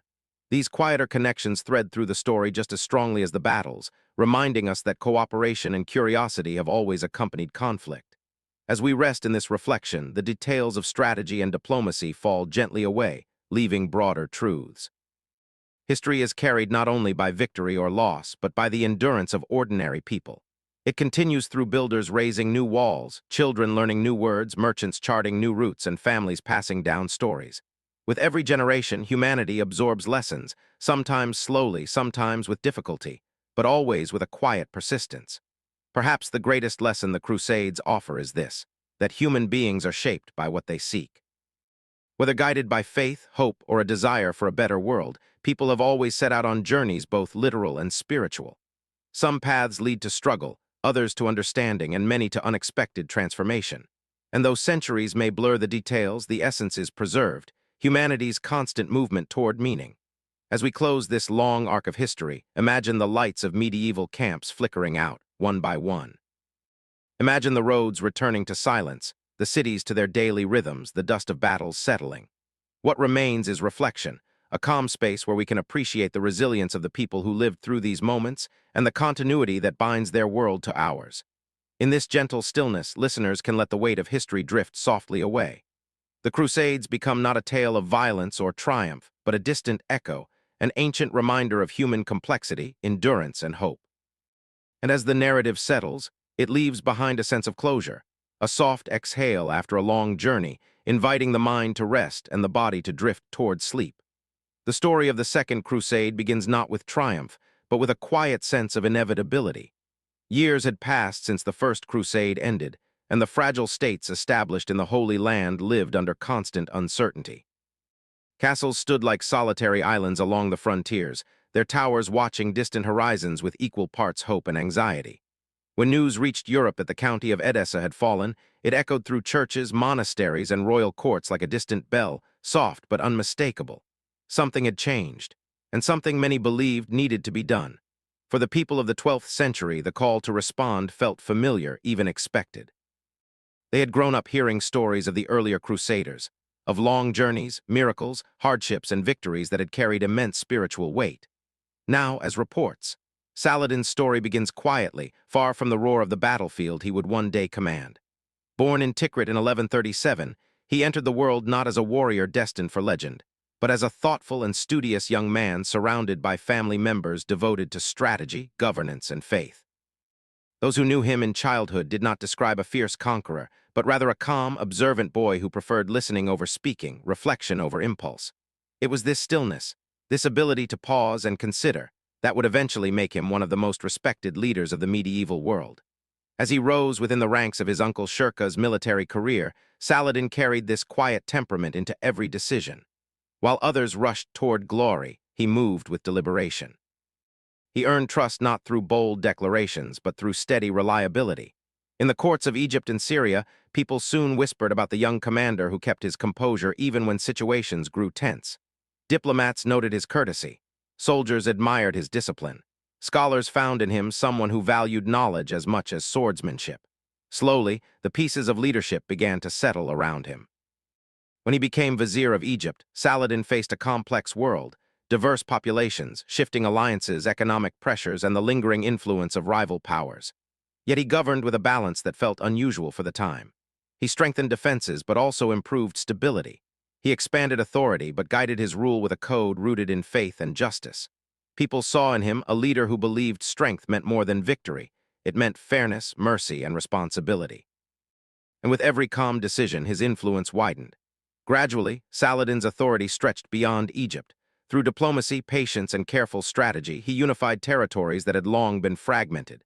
This unification was not built on fear alone, but on the loyalty of those who recognized his consistency. In a world often marked by sudden shifts and unpredictable rulers, Saladin's steadiness was almost comforting. His followers trusted that he acted with intention, not impulse. Even his opponents sensed this steadiness. Many who fought against him later wrote of his honor, remarking on the rare courtesy he extended even during times of conflict. Yet beneath this calm exterior lived a fierce resolve. Saladin was not passive, he was precise. He chose his moments carefully, often avoiding unnecessary bloodshed, but when he moved decisively. He understood the value of timing, the quiet stretches between actions, the importance of preparation, the wisdom of restraint. These qualities made him formidable. His enemies could never be entirely sure when his patience would shift into action, and that uncertainty alone carried its own kind of power. Saladin's principles guided not only his war strategies, but also his interactions with the communities under his rule. Chroniclers noted his compassion toward the poor, his respect for scholars, and his efforts to maintain stability in sacred places. He saw leadership as a form of stewardship, a responsibility to protect, to guide, and to elevate. His piety was sincere yet gentle, never forced. It infused his decisions with a sense of purpose that inspired those around him. As his reputation grew, so did his legend. Across the Middle East, people spoke of his fairness. Across Europe, his name circulated with a mix of admiration and apprehension. To some, he was a noble opponent. To others, a daunting force whose rise felt inevitable. And yet, no matter the perspective, one truth remained. Saladin's leadership radiated a calm intensity. He embodied the rare combination of compassion and strength, humility and authority. By the time the Crusaders would face him directly, Saladin had become more than a general or a ruler. He was a symbol, a reminder that power could be exercised with integrity, and that true leadership often rests not in loud declarations, but in quiet, unwavering conviction. As the summer of 1187 unfolded across the Levant, the air grew warm and still, carrying with it a sense of approaching change. The roads leading toward Jerusalem filled slowly with the quiet, deliberate movements of Saladin's army, an army shaped not by haste but by preparation. Every step taken toward the holy city had been earned through months of discipline, strategy, and patience. Saladin and his commanders had not rushed. They moved like a tide, steady, inevitable, and deeply aware of the weight of what lay ahead. Jerusalem at that time stood as a place of profound meaning, sacred to many, cherished by generations. The walls that rose from its rocky hills held memories of prophets, pilgrims, prayers, and passing empires. For the people living inside the city, the days before the siege felt strangely suspended. Some waited with anxious hope, others in quiet fear, and many in reflective prayer. No matter their feelings, all understood that history was approaching their gates. Saladin's forces arrived in early September, forming calm, organized encampments around the city. There was no reckless shouting, no chaotic surge, only the patient rhythms of soldiers setting up tents, preparing supplies, and mapping the landscape. Campfires flickered through the nights as men whispered, rested, or murmured quiet verses under the stars. It was a moment where anticipation stretched gently across the land, the silence of thousands creating an atmosphere both serene and heavy. For Saladin, the siege was not just a military operation, it was a matter of responsibility. He wished to reclaim Jerusalem peacefully if possible. His first messages to the defenders were measured, offering terms with dignity and restraint. Inside the city, however, tension built. The defenders, exhausted from previous defeats, understood their position but held fast. Jerusalem's walls had witnessed centuries of struggle, and once again they braced for uncertainty. As days passed, Saladin's army began its careful work. Siege engines were assembled with quiet precision. Ropes were pulled, beams fitted wooden frames rising slowly against the horizon. Rather than focus on destruction, the scene felt almost like an enormous construction site. Soldiers moving with purposeful coordination, craftsmen adjusting details, scouts studying shadows and wind. The siege unfolded not with chaos but with rhythm. Inside Jerusalem, life continued in a strange mixture of normalcy and dread. Families gathered water, shared food sparingly, and whispered stories of earlier generations who had lived through conflict. In the evenings, the city often fell into a contemplative hush. Residents looked out across the hills at the soft glow of Saladin's camps, wondering how long the standstill would last. Some prayed for deliverance, others for peace, and many simply sought to understand what the future might bring. When the city's defenses began to weaken, it happened gradually, walls crumbling under pressure, supplies dwindling, morale thinning. Yet even in those moments, the atmosphere remained unusually solemn. There were no great clangs of weapons echoing through the night, only the distant groan of wood, the murmur of sentries changing watch, and the deep breaths of a population waiting for the inevitable. Finally, when the city's leaders realized further resistance would bring unnecessary suffering, they sought negotiation. Saladin listened, as he always had, with patience. He agreed to terms that allowed for ransom, safe passage, and protection for many inhabitants. His decision offered relief like a cool breeze spreading through the city's tense streets. People wept not from fear, but from the release of long-held uncertainty. On October 2, 1187, Jerusalem quietly changed hands. Saladin entered the city not as a conqueror seeking vengeance, but as a guardian honoring its sanctity. The atmosphere that day was calm, almost reverent. Churches, mosques, and homes stood untouched. Families walked slowly, processing the moment with a mixture of awe and disbelief. As evening settled over Jerusalem, a profound stillness embraced the city, one chapter closing, another beginning. And for those who witnessed it, the memory of that quiet transition would linger for a lifetime. When news of Jerusalem's fall spread across Europe, it moved through cities and kingdoms like a long, deep sigh. The loss touched something emotional in rulers and ordinary people alike.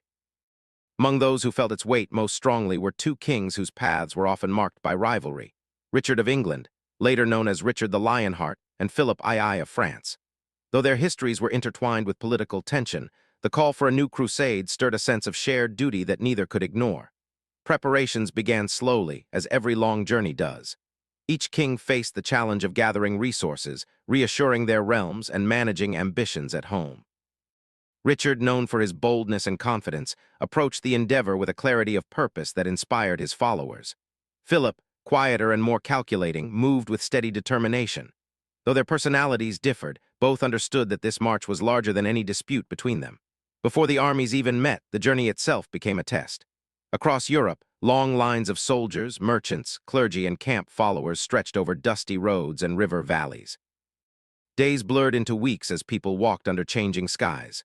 At night, camps lit up gently with firelight, and the soft murmurs of travelers drifted through the air, voices sharing stories, prayers, and worries about the world ahead. The march felt less like a charge into battle and more like a long meditation, each step a reminder of the purpose that held them together. When Richard and Philip finally crossed paths, the atmosphere felt layered. Respect mingled with old disputes, unity carried alongside personal challenge. Yet as they moved toward the Mediterranean and prepared for the voyage, the presence of another leader with similar burdens created an unexpected sense of companionship. They were kings, yes, but also travelers far from home, carrying hopes and responsibilities that weighed heavily on their shoulders. The sea voyage added its own trials. Ships rocked through storms, sails strained against unpredictable winds, and days on open water left travelers feeling suspended between worlds. Some grew seasick, others found peace in the steady rhythm of the waves. Richard, accustomed to commanding without hesitation, discovered that leadership at sea required patience. Philip, often absorbed in quiet thought, found the journey offered rare space to reflect on the task ahead. Upon reaching the eastern Mediterranean, the kings navigated a landscape marked by shifting alliances and complex diplomacy. Their presence brought both relief and tension to the remaining Crusader states. Meetings were held beneath canvas pavilions where the warm breeze carried the scent of the sea. The conversations were careful, deliberate, discussions of supplies, routes, and expectations. Richard's decisiveness sometimes clashed with Philip's measured approach, yet their shared mission held them in a fragile but meaningful balance. As they advanced inland, the heat of the region added to their challenges. Dust rose beneath the feet of marching columns, and water sources became precious. Even kings felt the strain, riding beneath the same sun as their soldiers, enduring the same uncomfortable nights. In those moments, the grandeur of royal titles faded, leaving two men grappling with the same exhaustion, the same uncertainties, and the same hopes for success. Though the crusade would be marked by both cooperation and eventual division between Richard and Philip, the journey carved out moments of quiet unity, moments when their shared commitment outshone their rivalry. They learned to lean on one another in subtle ways, a conversation that eased tension, a strategy refined through mutual insight, a pause to acknowledge the magnitude of the mission. The Third Crusade became not just a campaign, but a reflection of endurance, diplomacy, and human complexity. For Richard and Philip, it was a path shaped by duty and tested by distance, a journey where leadership meant not only commanding armies, but also confronting personal burdens beneath the same vast sky. As the later Crusades drew to a close, a quieter mood settled over the lands that had once echoed with marching feet and distant horns. The great movements of kings, knights, and pilgrims began to fade into memory, leaving behind a landscape shaped not only by conflict, but by the inner forces that had driven so many people to act. In the stillness that followed, it became easier to look back and ask what truly guided these journeys, what stirred people to leave home, cross oceans, and surrender comfort for a cause they believed stretched beyond themselves. Faith, for many, was the first and deepest spark. It lived in whispered prayers offered before dawn, in small tokens worn against the chest, and in the quiet certainty that every hardship held spiritual meaning. Across centuries, it was faith that helped people endure long marches, sleepless nights, and unfamiliar lands. Not the kind of faith marked by loud declarations, but the softer kind, the personal, steady presence that held people together when the world felt uncertain. In these reflections, one can almost hear the calm breathing of those who walked before, carrying their hopes gently like lanterns in the dark. Ambition, too, played its part, though it carried many shapes. For some, ambition meant dreams of honor or leadership. For others, it emerged as a desire to protect homeland, family, or legacy. It was not always grand or dramatic. Often it appeared quietly in small decisions, a choice to continue marching, a willingness to negotiate, or the courage to face unknown territories. Ambition, in its most human form, was simply the hope to matter, to leave a mark on a world that often felt vast and indifferent. And yet these forces, faith and ambition, did not exist separately. They intertwined gently like threads in a tapestry, forming patterns that can still be traced today. A knight might have left home believing in a holy mission, but he also carried personal dreams. A pilgrim might have walked out of devotion, but perhaps also seeking purpose. Leaders like Richard, Philip, and Saladin moved through history not as symbols, but as individuals shaped by a shared blend of conviction and responsibility. As the centuries passed, the echoes of the Crusades softened. Old fortresses crumbled, battlefields became quiet hills, and once crowded roads grew peaceful again. But the deeper legacy, those reflections on what motivates human beings, remains much more enduring. When late-night listeners look back across this span of time, they may find themselves wondering what truly drives any generation forward. Why do people chase distant goals? Why do they take risks for something larger than themselves? These questions linger because they belong not just to the past, but to every age. The people of the Crusades stood at a crossroads of belief and desire, just as people do today. They felt fear, hope, doubt, and longing. They dreamed, they stumbled, and they continued on paths shaped by forces both visible and invisible. Their experiences remind us that history is not a series of distant events, but a mirror reflecting the inner world of humanity, our strengths, weaknesses, and quiet yearnings. In the soft calm of night, it becomes clear that the Crusades were not only marches of armies, but journeys of the human spirit. A blend of devotion and ambition carried people across continents, and in that blend lies a universal truth, that every great movement, no matter how distant in time, begins within the hearts of individuals seeking meaning.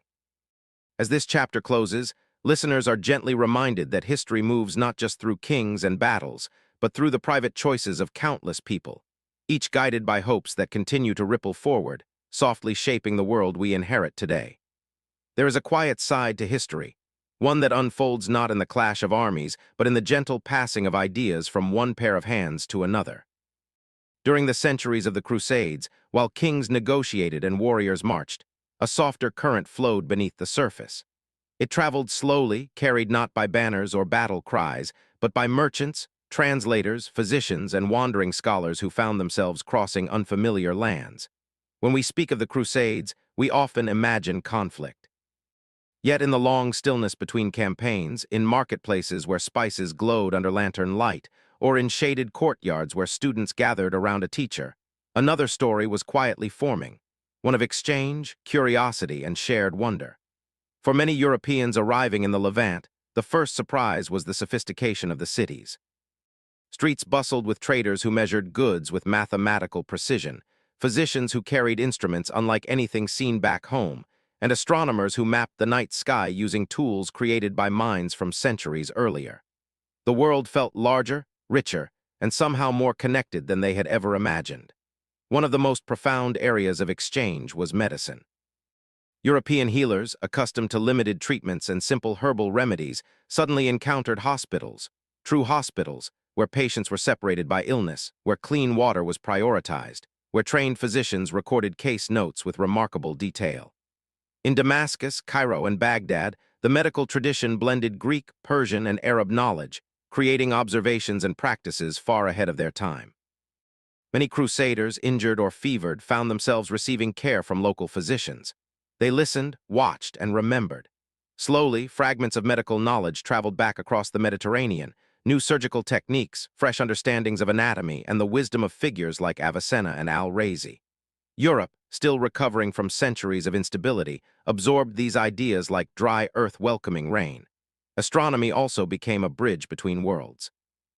Night marches across unfamiliar deserts taught Europeans to rely on stars in ways they never had before. Arab astronomers, inheritors of ancient Babylonian and Greek traditions, had developed intricate star charts and instruments such as the astrolabe, beautiful devices of brass and geometry that could measure the heavens with astonishing accuracy. A crusader who had only used the stars to guess direction might suddenly witness scholars calculating time, prayer schedules, and even latitude with careful precision. These tools and observations eventually made their way into European monasteries and universities, where they would reshape navigation, timekeeping, and scientific thought for generations. Engineering, too, became part of this silent exchange. As crusader castles rose on rocky cliffs, many were built using techniques borrowed from local architects. Clever water systems, reinforced gatehouses, angled towers designed to deflect incoming projectiles. Likewise, Europeans brought carpentry styles and stonework approaches unfamiliar to the region, creating a blend of architecture that can still be traced in ancient ruins today. But perhaps the most transformative flow of knowledge occurred through books. In the calm of the Levant's scholarly centers, Europeans found translations of Aristotle, Euclid, Hippocrates, and Ptolemy, works long lost or forgotten in the West. Scholars returned with manuscripts carefully wrapped in cloth, their pages filled with ideas waiting to ignite new curiosity. It is easy to imagine a young monk or student in Paris or Bologna unrolling one of these manuscripts late at night, candlelight trembling against the ink. These texts, preserved, expanded, and translated by generations of Muslim scholars, would help spark Europe's philosophical revival and much later the Renaissance itself. And all of this happened quietly, not through treaties or declarations, but through human fascination, through the simple act of seeing something new and wanting to understand it. The Crusades created contact, and contact created curiosity. Even in an age marked by conflict, people continued to learn, observe, and share. As we drift toward the next section, it becomes clear that the true legacy of this period extends beyond battles. It rests in the knowledge that traveled across borders and seas, carried by those who believed that wisdom belonged to all who sought it. If you walk through the old cities of the Mediterranean today, you might notice something quiet and unexpected, a sense of familiarity woven into unfamiliar shapes. A curve here, a tower there, an arch that feels both European and Middle Eastern at the same time. These small echoes, subtle, graceful, are the architectural footprints left by centuries of contact during the Crusades. While armies moved across continents, builders, stonemasons, and artisans observed one another, absorbing ideas almost unconsciously.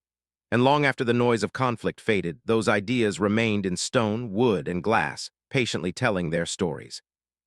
One of the most visible legacies lies in castles and fortifications. Crusader strongholds such as Crac des Chevaliers or Belvoir Castle rose in the Levant using advanced defensive designs. Thick curtain walls, angled towers, inner keeps, and layered gates created fortresses that could withstand long sieges. European knights studied these structures carefully. When they returned home, they brought back not just tales of distant lands, but sketches, measurements, and memories of what good fortification looked like. As a result, castles across France, England, and Germany began to change. They grew broader, sturdier, more symmetrical. Engineers adopted features learned in the East. Arrow slits angled for maximum visibility, concentric walls that forced attackers to fight uphill, and carefully planned storage areas meant to sustain long periods of isolation. While medieval Europe had its own strong castle tradition, the encounter with Eastern engineering quietly sharpened it, blending styles into something stronger and more refined. Churches, too, began to reflect new influences. Pilgrims and crusaders returned with stories of grand mosques shimmering with geometric patterns, courtyards open to the sky, and domes that seemed to float on air. These impressions did not remain only as memories. They slowly found their way into European sacred spaces. You can see it in the rounded arches that became more common, in the introduction of more delicate tracery, and in the use of light as a spiritual element. Gothic architecture, with its soaring ceilings and glowing, stained glass, emerged during this era, not solely because of the Crusades, but inspired in part by new encounters with buildings that emphasized illumination and spaciousness. Light became a form of worship, a quiet bridge between architectural worlds. Meanwhile, in the East, Crusader presence left its own marks. Certain Levantan churches incorporated Western-style naves. Some fortresses combined European stonework with local craftsmanship. The hybrid buildings that resulted, neither wholly European nor wholly Middle Eastern, stand today as reminders of how cultures merge through proximity, even unintentionally. Art followed a similar path. European artists encountered Middle Eastern ceramics glazed in deep blues and rich greens, patterns that looped and intertwined with mesmerizing rhythm. They saw manuscripts illuminated with gold leaf, calligraphy that flowed with the grace of poetry, and textiles threaded with intricate motifs drawn from centuries of artistic tradition. These impressions traveled home in the form of small treasures: a bowl carefully wrapped in cloth, a fragment of embroidered fabric, or a page copied from a manuscript. Over time, these objects influenced European artisans, who experimented with repeating patterns, brighter pigments, and new decorative rhythms. Even the idea of surrounding sacred texts with ornate borders, common in Islamic manuscripts, found its echoes in Western scriptoria. And just as visual styles moved westward, European religious imagery and symbolic motifs appeared in the East. Crusader states became small crossroads of artistic languages, where Latin crosses and local ornamentation coexisted on walls, coins, pottery, and weapons. Each piece of art, no matter how small, became a quiet witness to the meeting of two worlds. If you stand before one of these old structures today, a castle on a lonely hill, a church filtering sunlight through colored glass, or a mosque decorated with harmonious geometry, you might feel a gentle sense of continuity. These buildings do not speak loudly. They whisper. They share stories of builders who learned from one another, of travelers who carried memories across the sea, and of centuries where art and architecture became bridges rather than barriers. In the stillness of night, these structures remind us that beauty often survives longer than conflict, and that creativity, once shared, continues to echo long after history has turned its page. If you listen closely to history, not the loud history of battles, but the soft history of daily life, you'll notice that some of the most significant changes happen quietly. And during the Crusades, one of the quietest yet most powerful shifts occurred not on the battlefield, but in the markets, ports, and winding caravan routes that connected continents. Trade had existed between East and West long before Crusader ships set sail, but the steady movement of people, pilgrims, merchants, sailors, soldiers, deepened these connections in ways few expected. Suddenly, regions that once felt distant began to sense each other's presence through goods, scents, and stories carried across great distances. In bustling Mediterranean ports like Venice, Genoa, and Pisa, docks grew crowded with ships heavy with spices, silk, glassware, and vibrant dyes from the Levant. The Crusades gave Italian maritime republics new footholds in eastern harbors, and these footholds quietly blossomed into economic gateways. Ships that brought knights and supplies to the Holy Land rarely returned empty. Instead, their hulls were filled with cargo: pepper, cinnamon, cloves, sugar, fine textiles, and precious metals. The presence of these goods in European markets didn't just enrich merchants. It changed tastes, habits, and expectations. Spices transformed kitchens. Silk altered clothing. Glassware influenced craft traditions. Each object carried a fragment of another world, making distant cultures feel closer, more tangible. Caravan routes across Syria, Egypt, and Anatolia also played a part in this expanding network. While conflicts disrupted movement at times, demand for trade never disappeared. Traders adapted, shifting to safer roads, forming alliances with local leaders, or paying tribute when necessary. Their persistence created a slow, steady flow of ideas and materials, an undercurrent of connection beneath the surface of political tension. The Crusader states themselves became crossroads of exchange. Cities like Antioch, Acre, and Jerusalem hosted marketplaces where Latin Christians, Greek traders, Arab merchants, Jewish scholars, and Armenian artisans all mingled. Languages mixed. Currencies changed hands. Goods from as far as Central Asia and Sub-Saharan Africa appeared alongside European metalwork and Mediterranean olive oil. Life in these markets wasn't defined by the clash of civilizations, but by the patient rhythm of bargaining, transporting, and crafting. A merchant selling spices might never have traveled far from his stall, yet he participated in a chain stretching thousands of miles. A potter in Acre shaped clay influenced by both European forms and Eastern glazes. A Venetian pilot learned to navigate new currents by observing local sailors. These small exchanges formed the threads of an economic tapestry far more enduring than any Crusader fortress. Back in Europe, the increased availability of Eastern goods stimulated economic growth. Towns expanded, guilds formed, banking systems strengthened to support long-distance trade. Families who once lived entirely by farming found opportunities in craftsmanship, shipping, and commerce. Even rural regions felt the ripple effects as goods passed through on their way to larger markets. In the Middle East, the impact took different forms. Local economies benefited from the influx of new customers and the need to supply Crusader garrisons. At the same time, Muslim and Jewish merchants adapted their networks to meet European demands, refining trade routes that integrated the Mediterranean more closely with the Red Sea, the Persian Gulf, and beyond. The presence of Crusaders sometimes disrupted stability, but it also generated new commercial patterns that outlasted the political turmoil. And throughout these transformations, knowledge traveled along with merchandise. A crate of spices might arrive with new methods of irrigation described by a traveler. A roll of silk could be accompanied by tales of architecture, navigation, or medicine. The movement of goods created the movement of ideas. If you imagine these routes at night, caravans resting beneath starlit skies, ships rocking gently in quiet harbors, market stalls lit by oil lamps, you can sense how trade shaped civilizations not through noise, but through gentle, persistent influence. Commerce in its patient way reshaped societies. It softened distances. It linked cultures. It allowed people who would never meet face to share something, a flavor, a fabric, a technique, a story. In this way, trade became one of the Crusades' most lasting legacies, a reminder that even amid conflict, human curiosity and connection continue to travel, reaching far beyond their origins, quietly transforming the world. When people try to understand the past, they often turn first to weapons, dates, and battles. But the truest echoes of an age are found not in steel or stone, but in stories. The Crusades, with their long journeys, distant lands, and powerful emotions, left behind not just ruins and records, but an entire constellation of tales, poems, songs, and chronicles. These stories, woven by monks, travelers, poets, and ordinary listeners, carried the memory of the Crusades long after the dust of battle had settled. Imagine a quiet scriptorium, candlelight flickering across parchment. A monk bends over his writing table, copying the account of a knight who traveled far beyond the horizons most people knew. Outside, the world is still, and only the slow scrape of quill on parchment breaks the silence. These chronicles were not written for thrill or spectacle.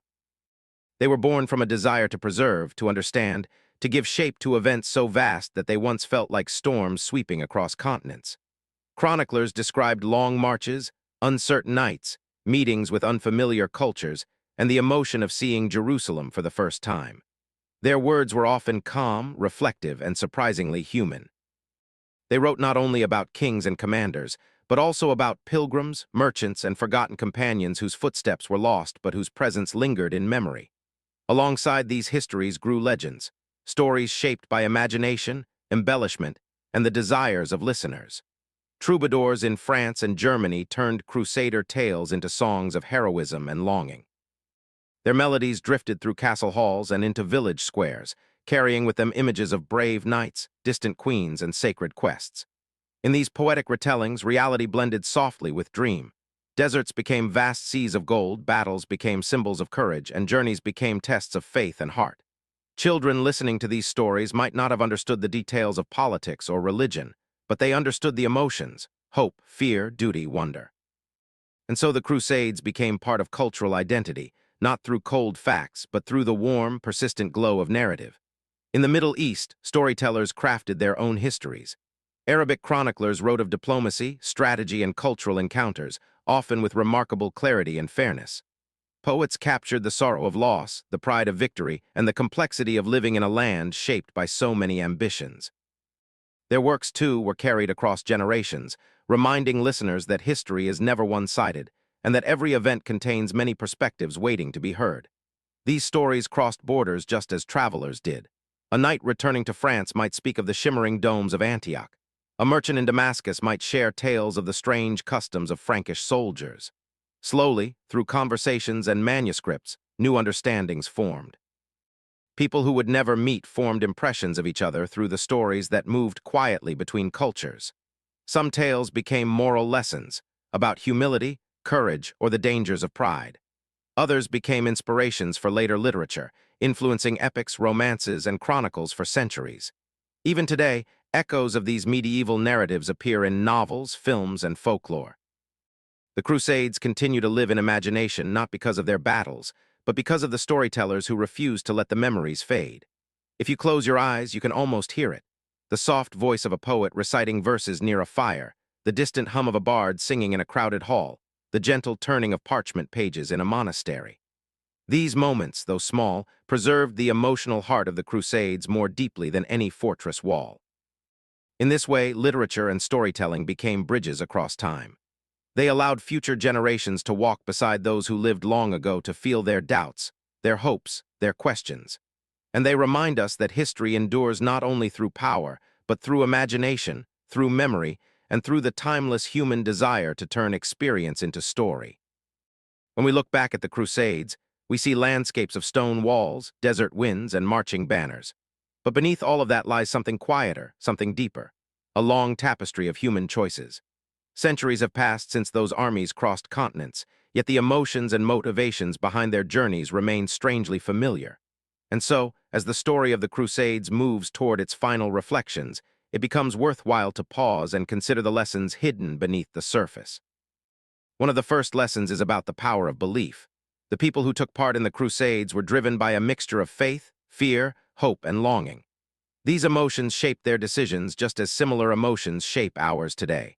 When people believe in something strongly, whether it is a promise, a dream, or a purpose, they often find themselves willing to endure hardships they never imagined. The Crusades remind us that belief can inspire extraordinary acts of courage, but it can also cloud judgment and fuel conflicts.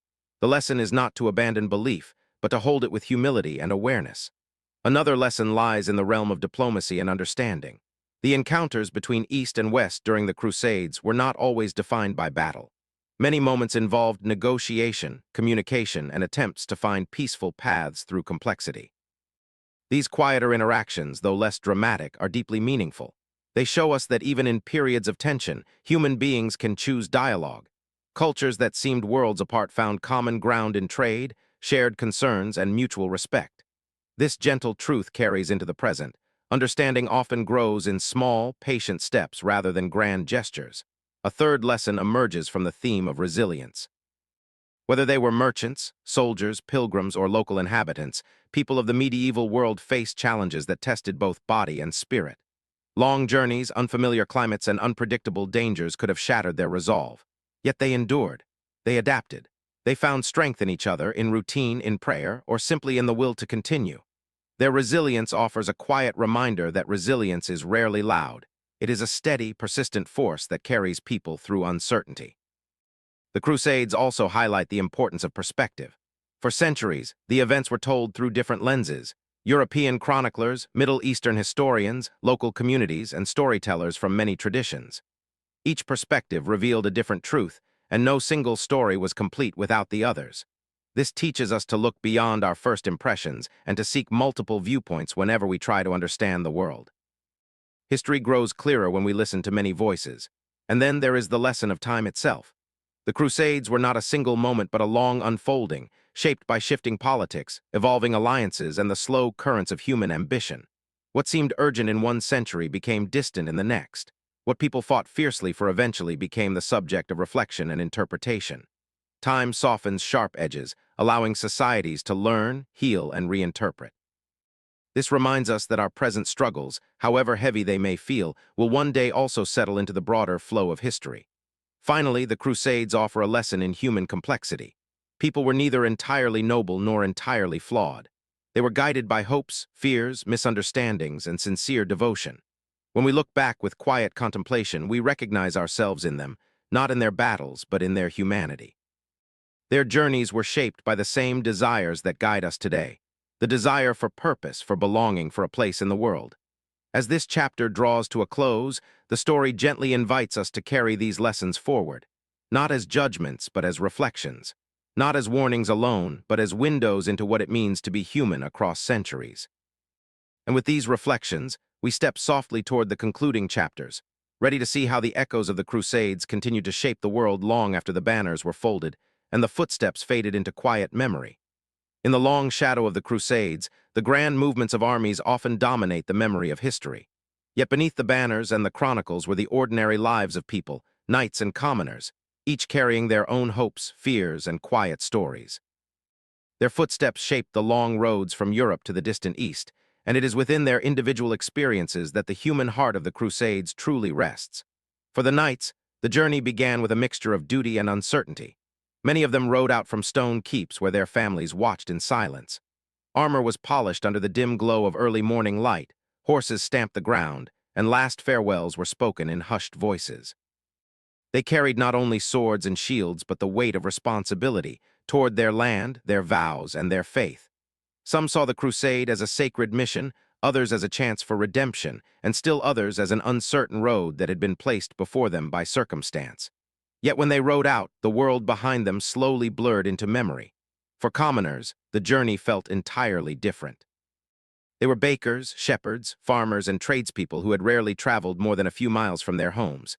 The decision to join the crusade was often born from a longing they could not quite name, a pull toward something greater, something that promised meaning or salvation. They walked mile after mile with worn shoes, simple clothing, and small bundles of belongings. Along the way, they shared stories, traded food, helped one another gather firewood, and found small comforts in companionship. Their lives were shaped by simple routines, yet the journey transformed even the smallest moments into memories that lingered long after the road changed beneath their feet. Days on the march brought a quiet rhythm. Mornings began before sunrise, when the world was still cool and wrapped in mist. Knights adjusted their gear, commoners gathered their bundles, and soft murmurs spread through the camps like a slow awakening. As the sun rose, the long lines of travelers stretched across fields and hills, blending into the landscape. There were no triumphant drums or shining parades, just steady footsteps, creaking wagons, and the distant call of birds along the road. The air carried a mixture of dust, hope, and quiet determination. Along the route, both knights and commoners faced the same elements: heat that pressed down like a heavy cloak, winds that carried fine sand, and sudden rains that drenched clothing and blurred the horizon. They rested under sparse trees or beside streams whenever possible. In those pauses, small conversations unfolded, about home, about faith, about the uncertainty of what lay ahead. These gentle exchanges stitched strangers together, forming unexpected bonds that made the vast journey feel more bearable. At night, camps became small temporary villages. Fires flickered softly, casting warm circles of light on tired faces. Knights removed their armor and allowed their bodies to breathe, while commoners prepared simple meals and shared what little they had. Across the firelight, children clung to parents, elderly travelers leaned on walking sticks, and young men whispered of the adventures they imagined waited ahead. Despite the exhaustion, a sense of unity settled over the camps, a sense that they were part of something larger than themselves. In quieter moments, many reflected on what they had left behind. Homes, families, familiar routines, these thoughts drifted through their minds in the stillness of night.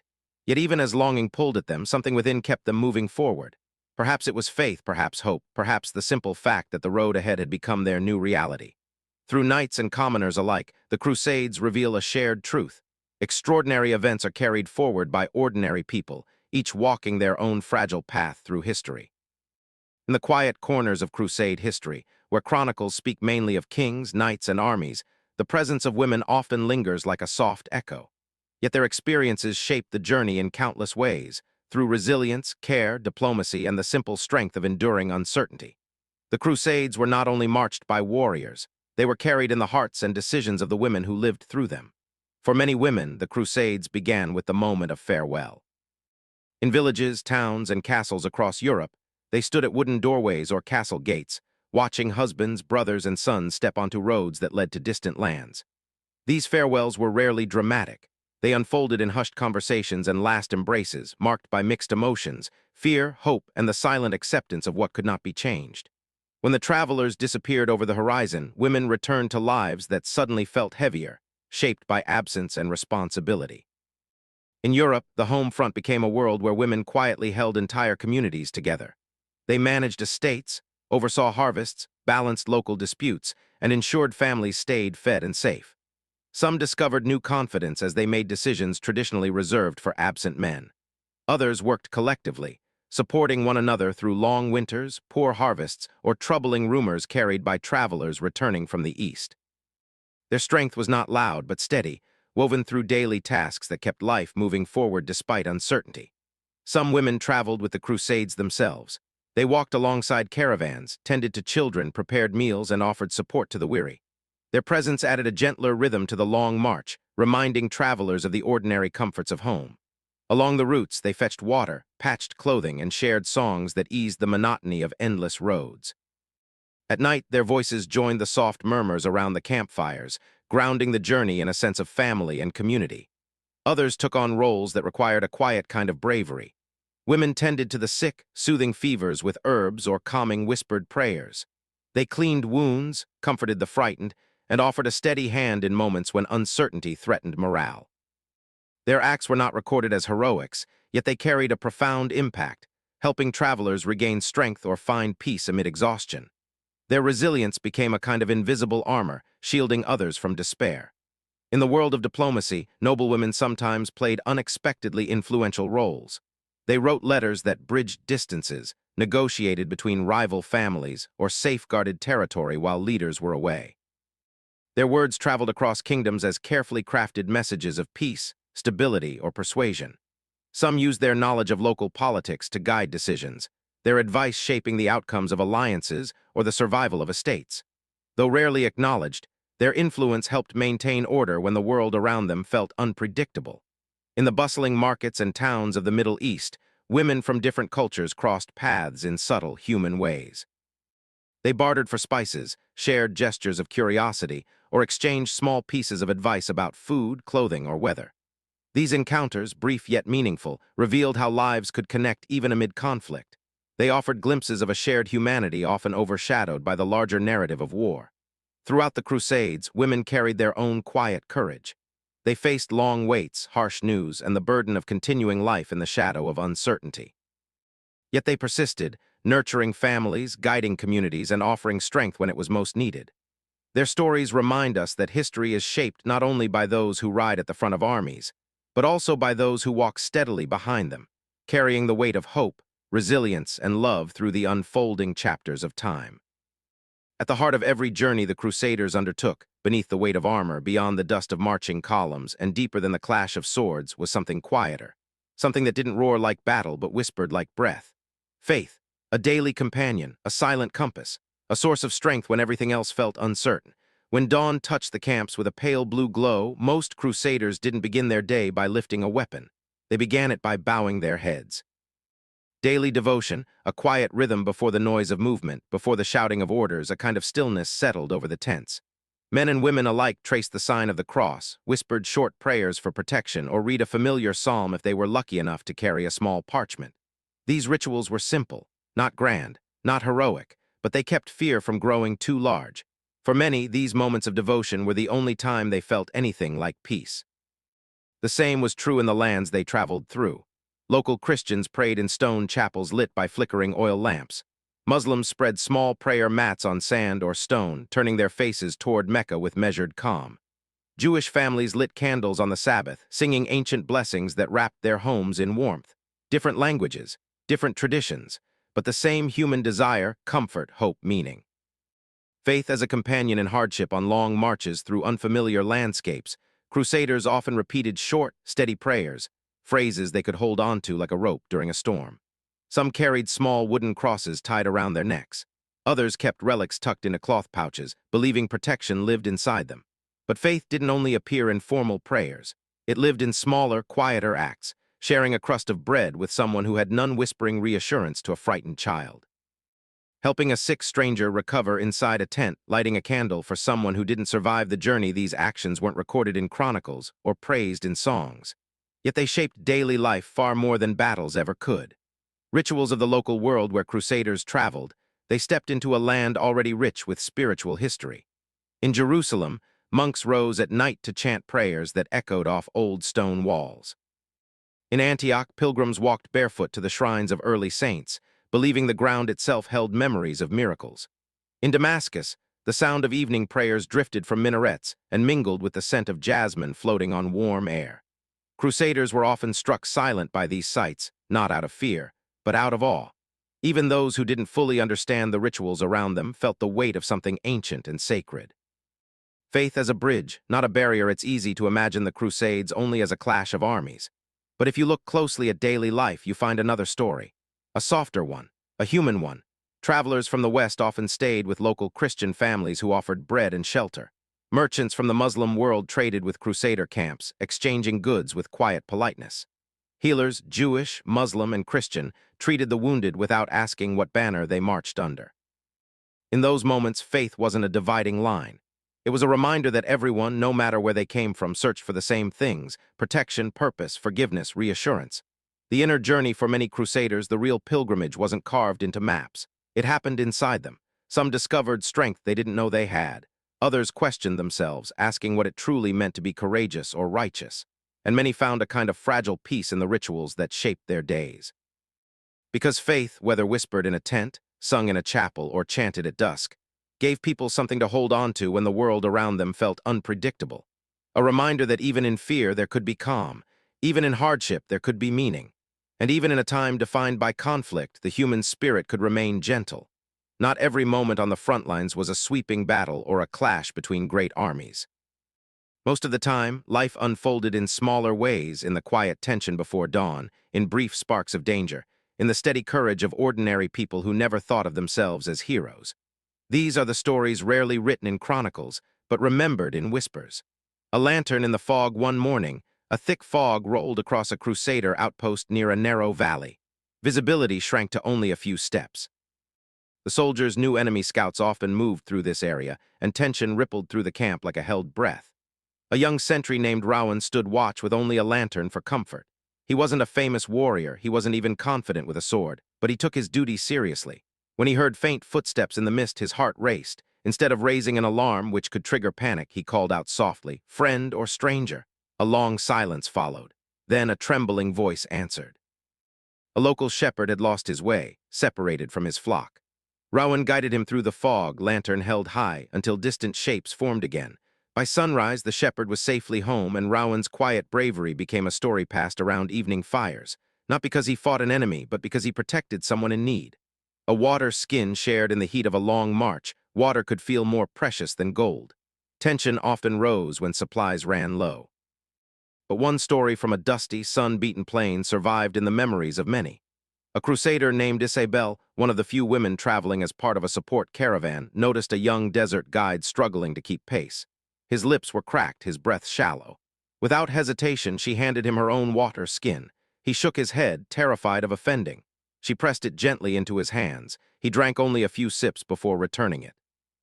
Later that evening, when the caravan faced a fork in the road, it was this same guide who recognized faint marks in the sand and steered them toward a hidden well.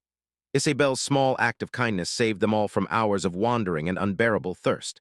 Sometimes, survival came from generosity, not strength. The arrow that never flew. There was a night when a brief skirmish broke out along a hillside. It wasn't a grand battle, only an exchange of warning shots. Tension crackled in the air. Among the defenders was Matthias, an archer known less for accuracy and more for his gentle nature.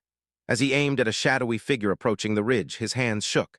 Then the figure stumbled into a patch of moonlight, revealing a frightened boy carrying a bundle of firewood. Matthias lowered his bow instantly. He stepped forward with open palms, speaking softly until the boy calmed. The child explained that his family lived nearby and had heard rumors of armed men. They were preparing to flee. Instead of sending him away, Matthias escorted the boy back, lighting the path with his torch. He left supplies, bread, salt, dried figs on the doorstep. The next morning, when the army moved on, villagers watched silently from a distance, offering small waves of gratitude. No arrow was loosed, yet that night remained one of Matthias's proudest moments.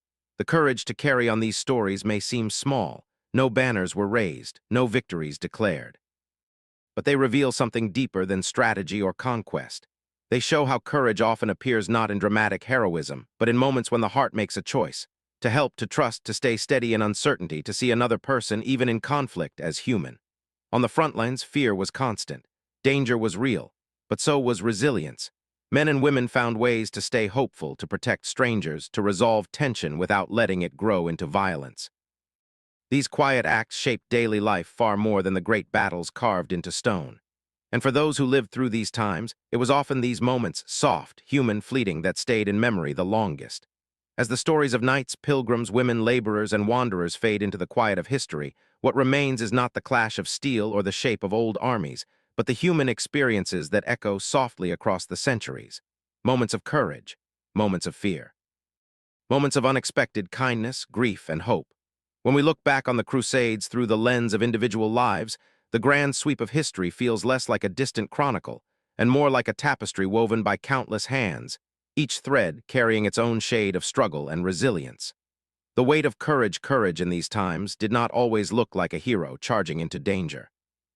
Often it appeared in subtler ways, the courage to leave home with no promise of return, the courage to keep walking through unfamiliar lands, the courage to forgive or simply endure.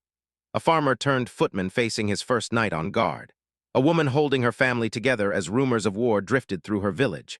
A merchant choosing diplomacy over anger with strangers who spoke different languages. These small, steady acts formed the backbone of daily life. And though centuries have passed, courage still looks much the same today, an inner decision to move forward despite uncertainty. The quiet shape of loss, too, was a companion of those times. People lost homes. They lost certainty. Some lost loved ones or parts of themselves they could never fully reclaim. But even in loss, there lived a quiet strength, the ability to rebuild, to share grief, to continue telling stories that kept memory alive. Families stitched remembrance into lullabies, traditions, and whispered tales by the fire. Communities built rituals that honored absence, turning pain into continuity. And perhaps this is one of the timeless truths history gives us, that loss changes us but does not end us. Shared humanity across divides. The Crusades were born of conflict, yet humanity often emerged at unexpected moments. A soldier offering water to a stranger. A mother in Jerusalem calming both her own children and those seeking shelter beside them. A translator bridging two worlds with patient words and open hands. A healer tending wounds without asking who fought for which banner. In these quiet gestures, we glimpse something universal, the instinct to see one another not as enemies, but as fellow travelers sharing the same fragile world. It is this part of the past that still speaks most clearly to us today. Memory as a gentle teacher. When we reflect on these human stories, we begin to understand how memory shapes identity, not only for the people of those centuries, but for us as well. Memory softens, clarifies, and guides. It selects what matters and lets the rest fade into the background. What endures are the moments that taught something: patience, humility, resilience, compassion. By remembering the lived experiences behind historical events, we carry forward the lessons that remain relevant. That empathy matters, that shared humanity survives conflict, that the smallest choices ripple outward in ways we may never fully see. What we carry forward tonight, as we close this chapter, we are left with an echo rather than an ending. The echo reminds us that history is not only about dates and battles, it is about people navigating life the best they could with what they understood. And in their hopes, fears, and quiet triumphs, we find reflections of ourselves. Whether we face personal uncertainty, long journeys, or moments requiring calm bravery, their stories offer a gentle reassurance. Others have walked difficult paths before us, and they did so with hearts full of the same questions we ask today. The past does not speak loudly, it whispers. But if we listen closely, its messages can guide us forward, with more patience, more understanding, and a deeper appreciation for the fragile, beautiful thread of humanity connecting us across time. When we step back from the individual stories and shifting battle lines, the Crusades become something larger than a sequence of wars. They become a long, shadowed curve in history, stretching across centuries, influencing cultures, shaping borders, and leaving subtle marks on identities that still echo today. This chapter begins not with conflict, but with quiet reflection on what remained after the dust settled. A long arc of influence, the Crusades influenced both Europe and the Middle East in ways that unfolded slowly, like ripples expanding from a single stone dropped into still water. Some effects appeared immediately: new trade routes, new military orders, new political relationships. Others took generations to shape themselves, altered perceptions of faith, transformed systems of governance, evolving cultural memories. In Europe, the Crusades helped spark an age of curiosity. Travelers returned with stories of distant cities, advanced knowledge, and unfamiliar customs. These encounters did not instantly change societies, but they gently nudged minds toward exploration, a soft push that, centuries later, contributed to the world-opening voyages of the Renaissance and beyond. In the Middle East, the Crusades contributed to periods of consolidation, resilience, and cultural flowering. Rulers, scholars, and ordinary people adapted to new pressures and changing political landscapes. Even in the face of disruption, cities like Damascus, Cairo, and Aleppo continued to thrive as centers of knowledge, trade, and spiritual life. Continuity more than conflict when viewed from the quiet distance of centuries. One of the most striking features of the Crusades is not the battles themselves, but the continuity surrounding them. Daily life, farming, trade, teaching, worship continued through these turbulent times. Parents still taught their children. Craftsmen still carved stone and shaped metal. Poets still wrote verses celebrating love, courage, and the beauty of ordinary days. Human life, even in eras marked by great conflict, moves with a steady rhythm. And this continuity often mattered more than the interruptions. While battles raged for months, peace endured for years, sometimes decades. These stretches of calm allowed cultures to exchange ideas, artists to create, and communities to grow. It is in this quiet consistency that we find the deeper story, not just what was destroyed, but what endured. Patterns through time. Looking back, historians see patterns rather than isolated events. We see how religious motivation mixed with political ambition. We see how alliances shifted, not along simple lines of faith, but through complex relationships of power and opportunity. We see how geography shaped choices: mountains, deserts, coastlines guiding the paths of armies and travelers alike. And we see how memory shaped identity. Stories told by chroniclers and preachers influenced the beliefs of future generations, while oral traditions in markets, homes, and caravanserais added their own layers to the narrative. These patterns remind us that the Crusades were neither a single event nor a simple confrontation between two worlds. They were part of a larger tapestry of interaction, sometimes tense, sometimes collaborative, always interconnected. Echoes that remain today, the Crusades are remembered in many ways: as a chapter of military history, as a period of cultural encounter, as a series of spiritual quests, and as a set of stories passed down through families and traditions. Each perspective captures a different facet of the long shadow they cast. And as we reflect on these centuries from a peaceful distance, we recognize that their influence persists not in the clash of swords, but in the lessons left behind. How societies adapt to pressure, how people navigate ambition and faith, how cultures influence one another even in times of division, and how history is shaped as much by memory as by events. This broad, gentle perspective forms the foundation for the final reflections in the chapters ahead, a reminder that history's longest shadows are often cast not by violence, but by the stories we choose to carry forward. When we move gently through the long memory of the Crusades, one theme rises again and again: the quiet interweaving of faith and power. Not in loud declarations or dramatic moments, but in subtle decisions, shifting alliances, and the private reflections of leaders and followers alike. This section invites the listener to rest in that space of contemplation, exploring how belief and ambition together shaped centuries of history. Faith as a guiding light, and a complicated companion for many who lived through these times, faith was a constant presence, not a distant concept, but a living force that shaped choices, inspired courage, and guided daily life. Soldiers prayed before battles. Families held onto hope through long years of separation. Pilgrims whispered their worries as they walked mile after mile under unfamiliar skies. Faith offered comfort, and it provided purpose. It helped people make sense of hardship and imagine their struggles as part of something larger than themselves. In a world filled with uncertainty, belief was like a lantern glowing softly in the night, illuminating enough of the path to keep moving. Yet faith, when joined with ambition, could also lead societies into difficult terrain. Leaders learned quickly that devotion could be a powerful motivator, capable of uniting thousands. But guiding that devotion responsibly, without exploiting it, without letting it overshadow compassion, was a challenge that echoed through the centuries. Ambition, the quiet driver of decisions beneath the spiritual motivations, lay another timeless force: ambition. Kings hoped to expand their influence. Generals sought honor, reputation, or the security of their lands. Merchants dreamed of new markets and trade routes.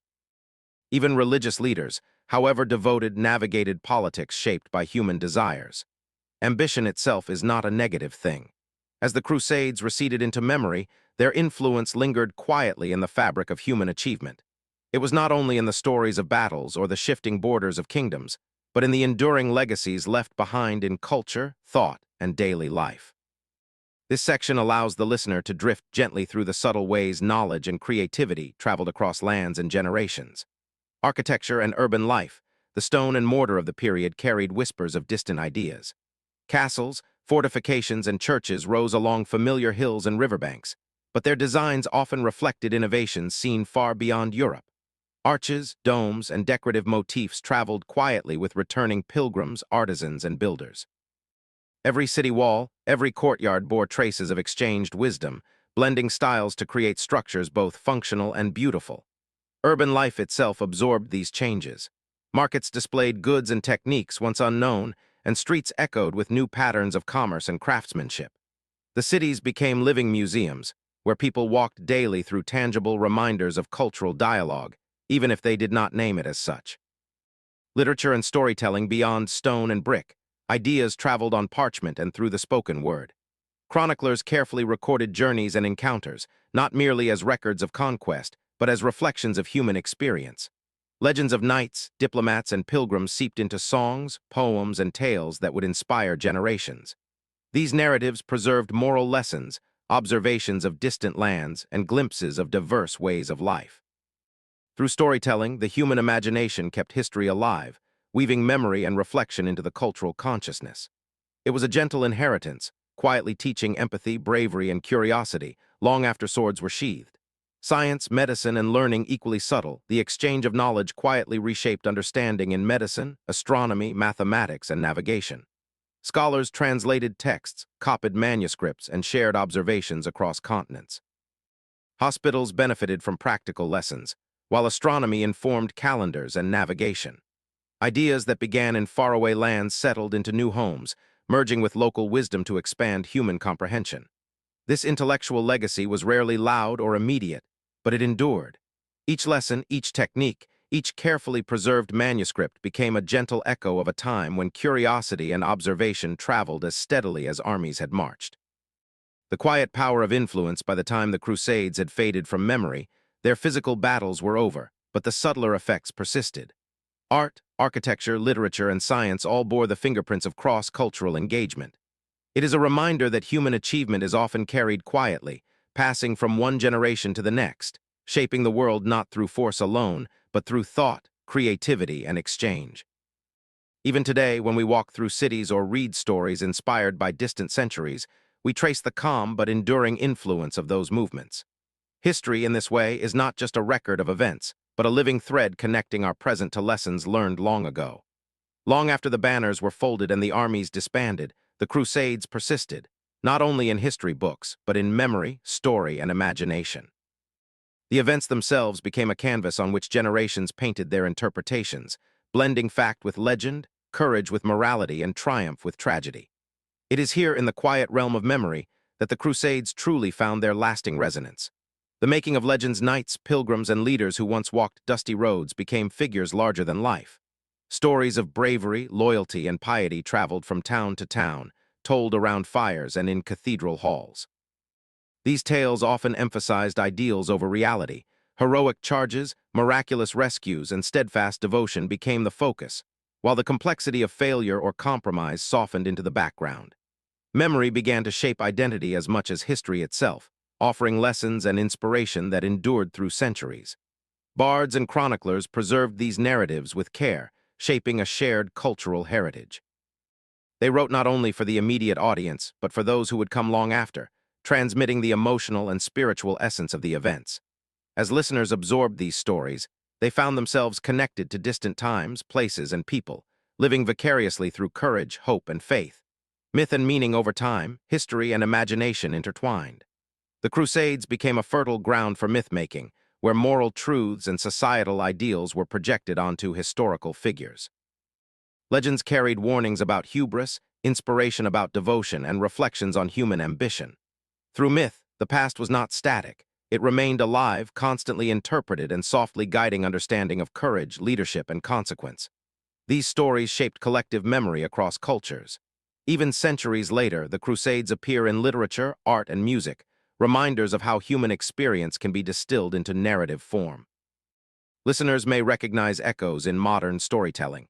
The allure of distant lands, the tension between faith and ambition, the exploration of personal and collective identity. In quiet contemplation, one begins to see how myth transforms events into lessons that transcend time. The emotional thread memory and myth do not merely preserve history, they convey emotion. Joy, fear, hope, sorrow, and wonder ripple through retellings, touching hearts in ways that pure facts cannot. By reflecting on these stories, night listeners are invited to walk alongside those who lived centuries ago, feeling their aspirations, doubts, and quiet moments of contemplation. It is a subtle form of connection, as if history itself whispers softly across the ages. The Crusades, in this sense, survive not only through documents or artifacts, but through the human imagination. As myth and memory entwine, the events are rendered timeless, accessible to anyone willing to listen with attention and reflection. They become a meditation on courage, faith, ambition, and the intricate threads that bind humanity across time and space. As the echoes of distant battles fade and the banners of long-gone armies settle into memory, we are left with something quieter yet profoundly lasting, the story of human resilience. The Crusades, with all their ambition, faith, and complexity, remind us that history is not only about victory or defeat, it is about the lives, choices, and enduring spirit of those who lived through it. Consider the pilgrims who set forth on long journeys, guided by hope, devotion, and curiosity.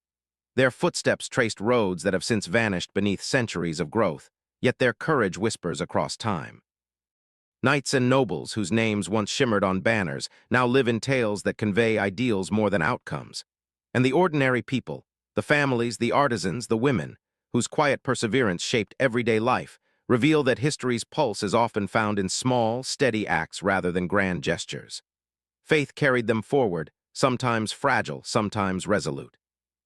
Ambition and longing intertwined with devotion, creating stories that would inspire awe and contemplation long after the last cross had been lowered. From the holy city of Jerusalem to the distant fields of Europe, these journeys remind us that human motivation is rarely simple, yet it is always powerful. Even in failure, there is wisdom. Even in loss, there is endurance. Now, centuries later, we reflect not on the clash of swords or the banners that waved in the wind, but on the threads that connect us across time. The desire to seek meaning, to protect what we hold sacred, and to leave behind something of value. These threads wind quietly through the centuries, shaping culture, architecture, knowledge, and the stories we tell each other today.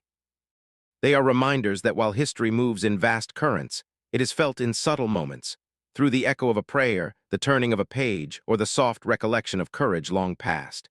As we close this journey, imagine the sun setting over ancient lands. The dust settles over roads long traveled, the cities stand quietly under fading light, and the voices of the past blend with the gentle rhythm of our own heartbeat. History becomes a companion for reflection, a gentle teacher guiding us to consider our own lives with patience, empathy, and understanding. Perhaps the greatest lesson of all is that human endeavor, with all its flaws and brilliance, leaves a legacy that is never truly gone.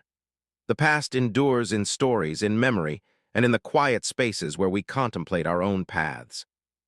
By listening, imagining, and feeling the lives of those who came before, we carry forward not only knowledge, but also the subtle essence of what it means to live, to strive, and to hope.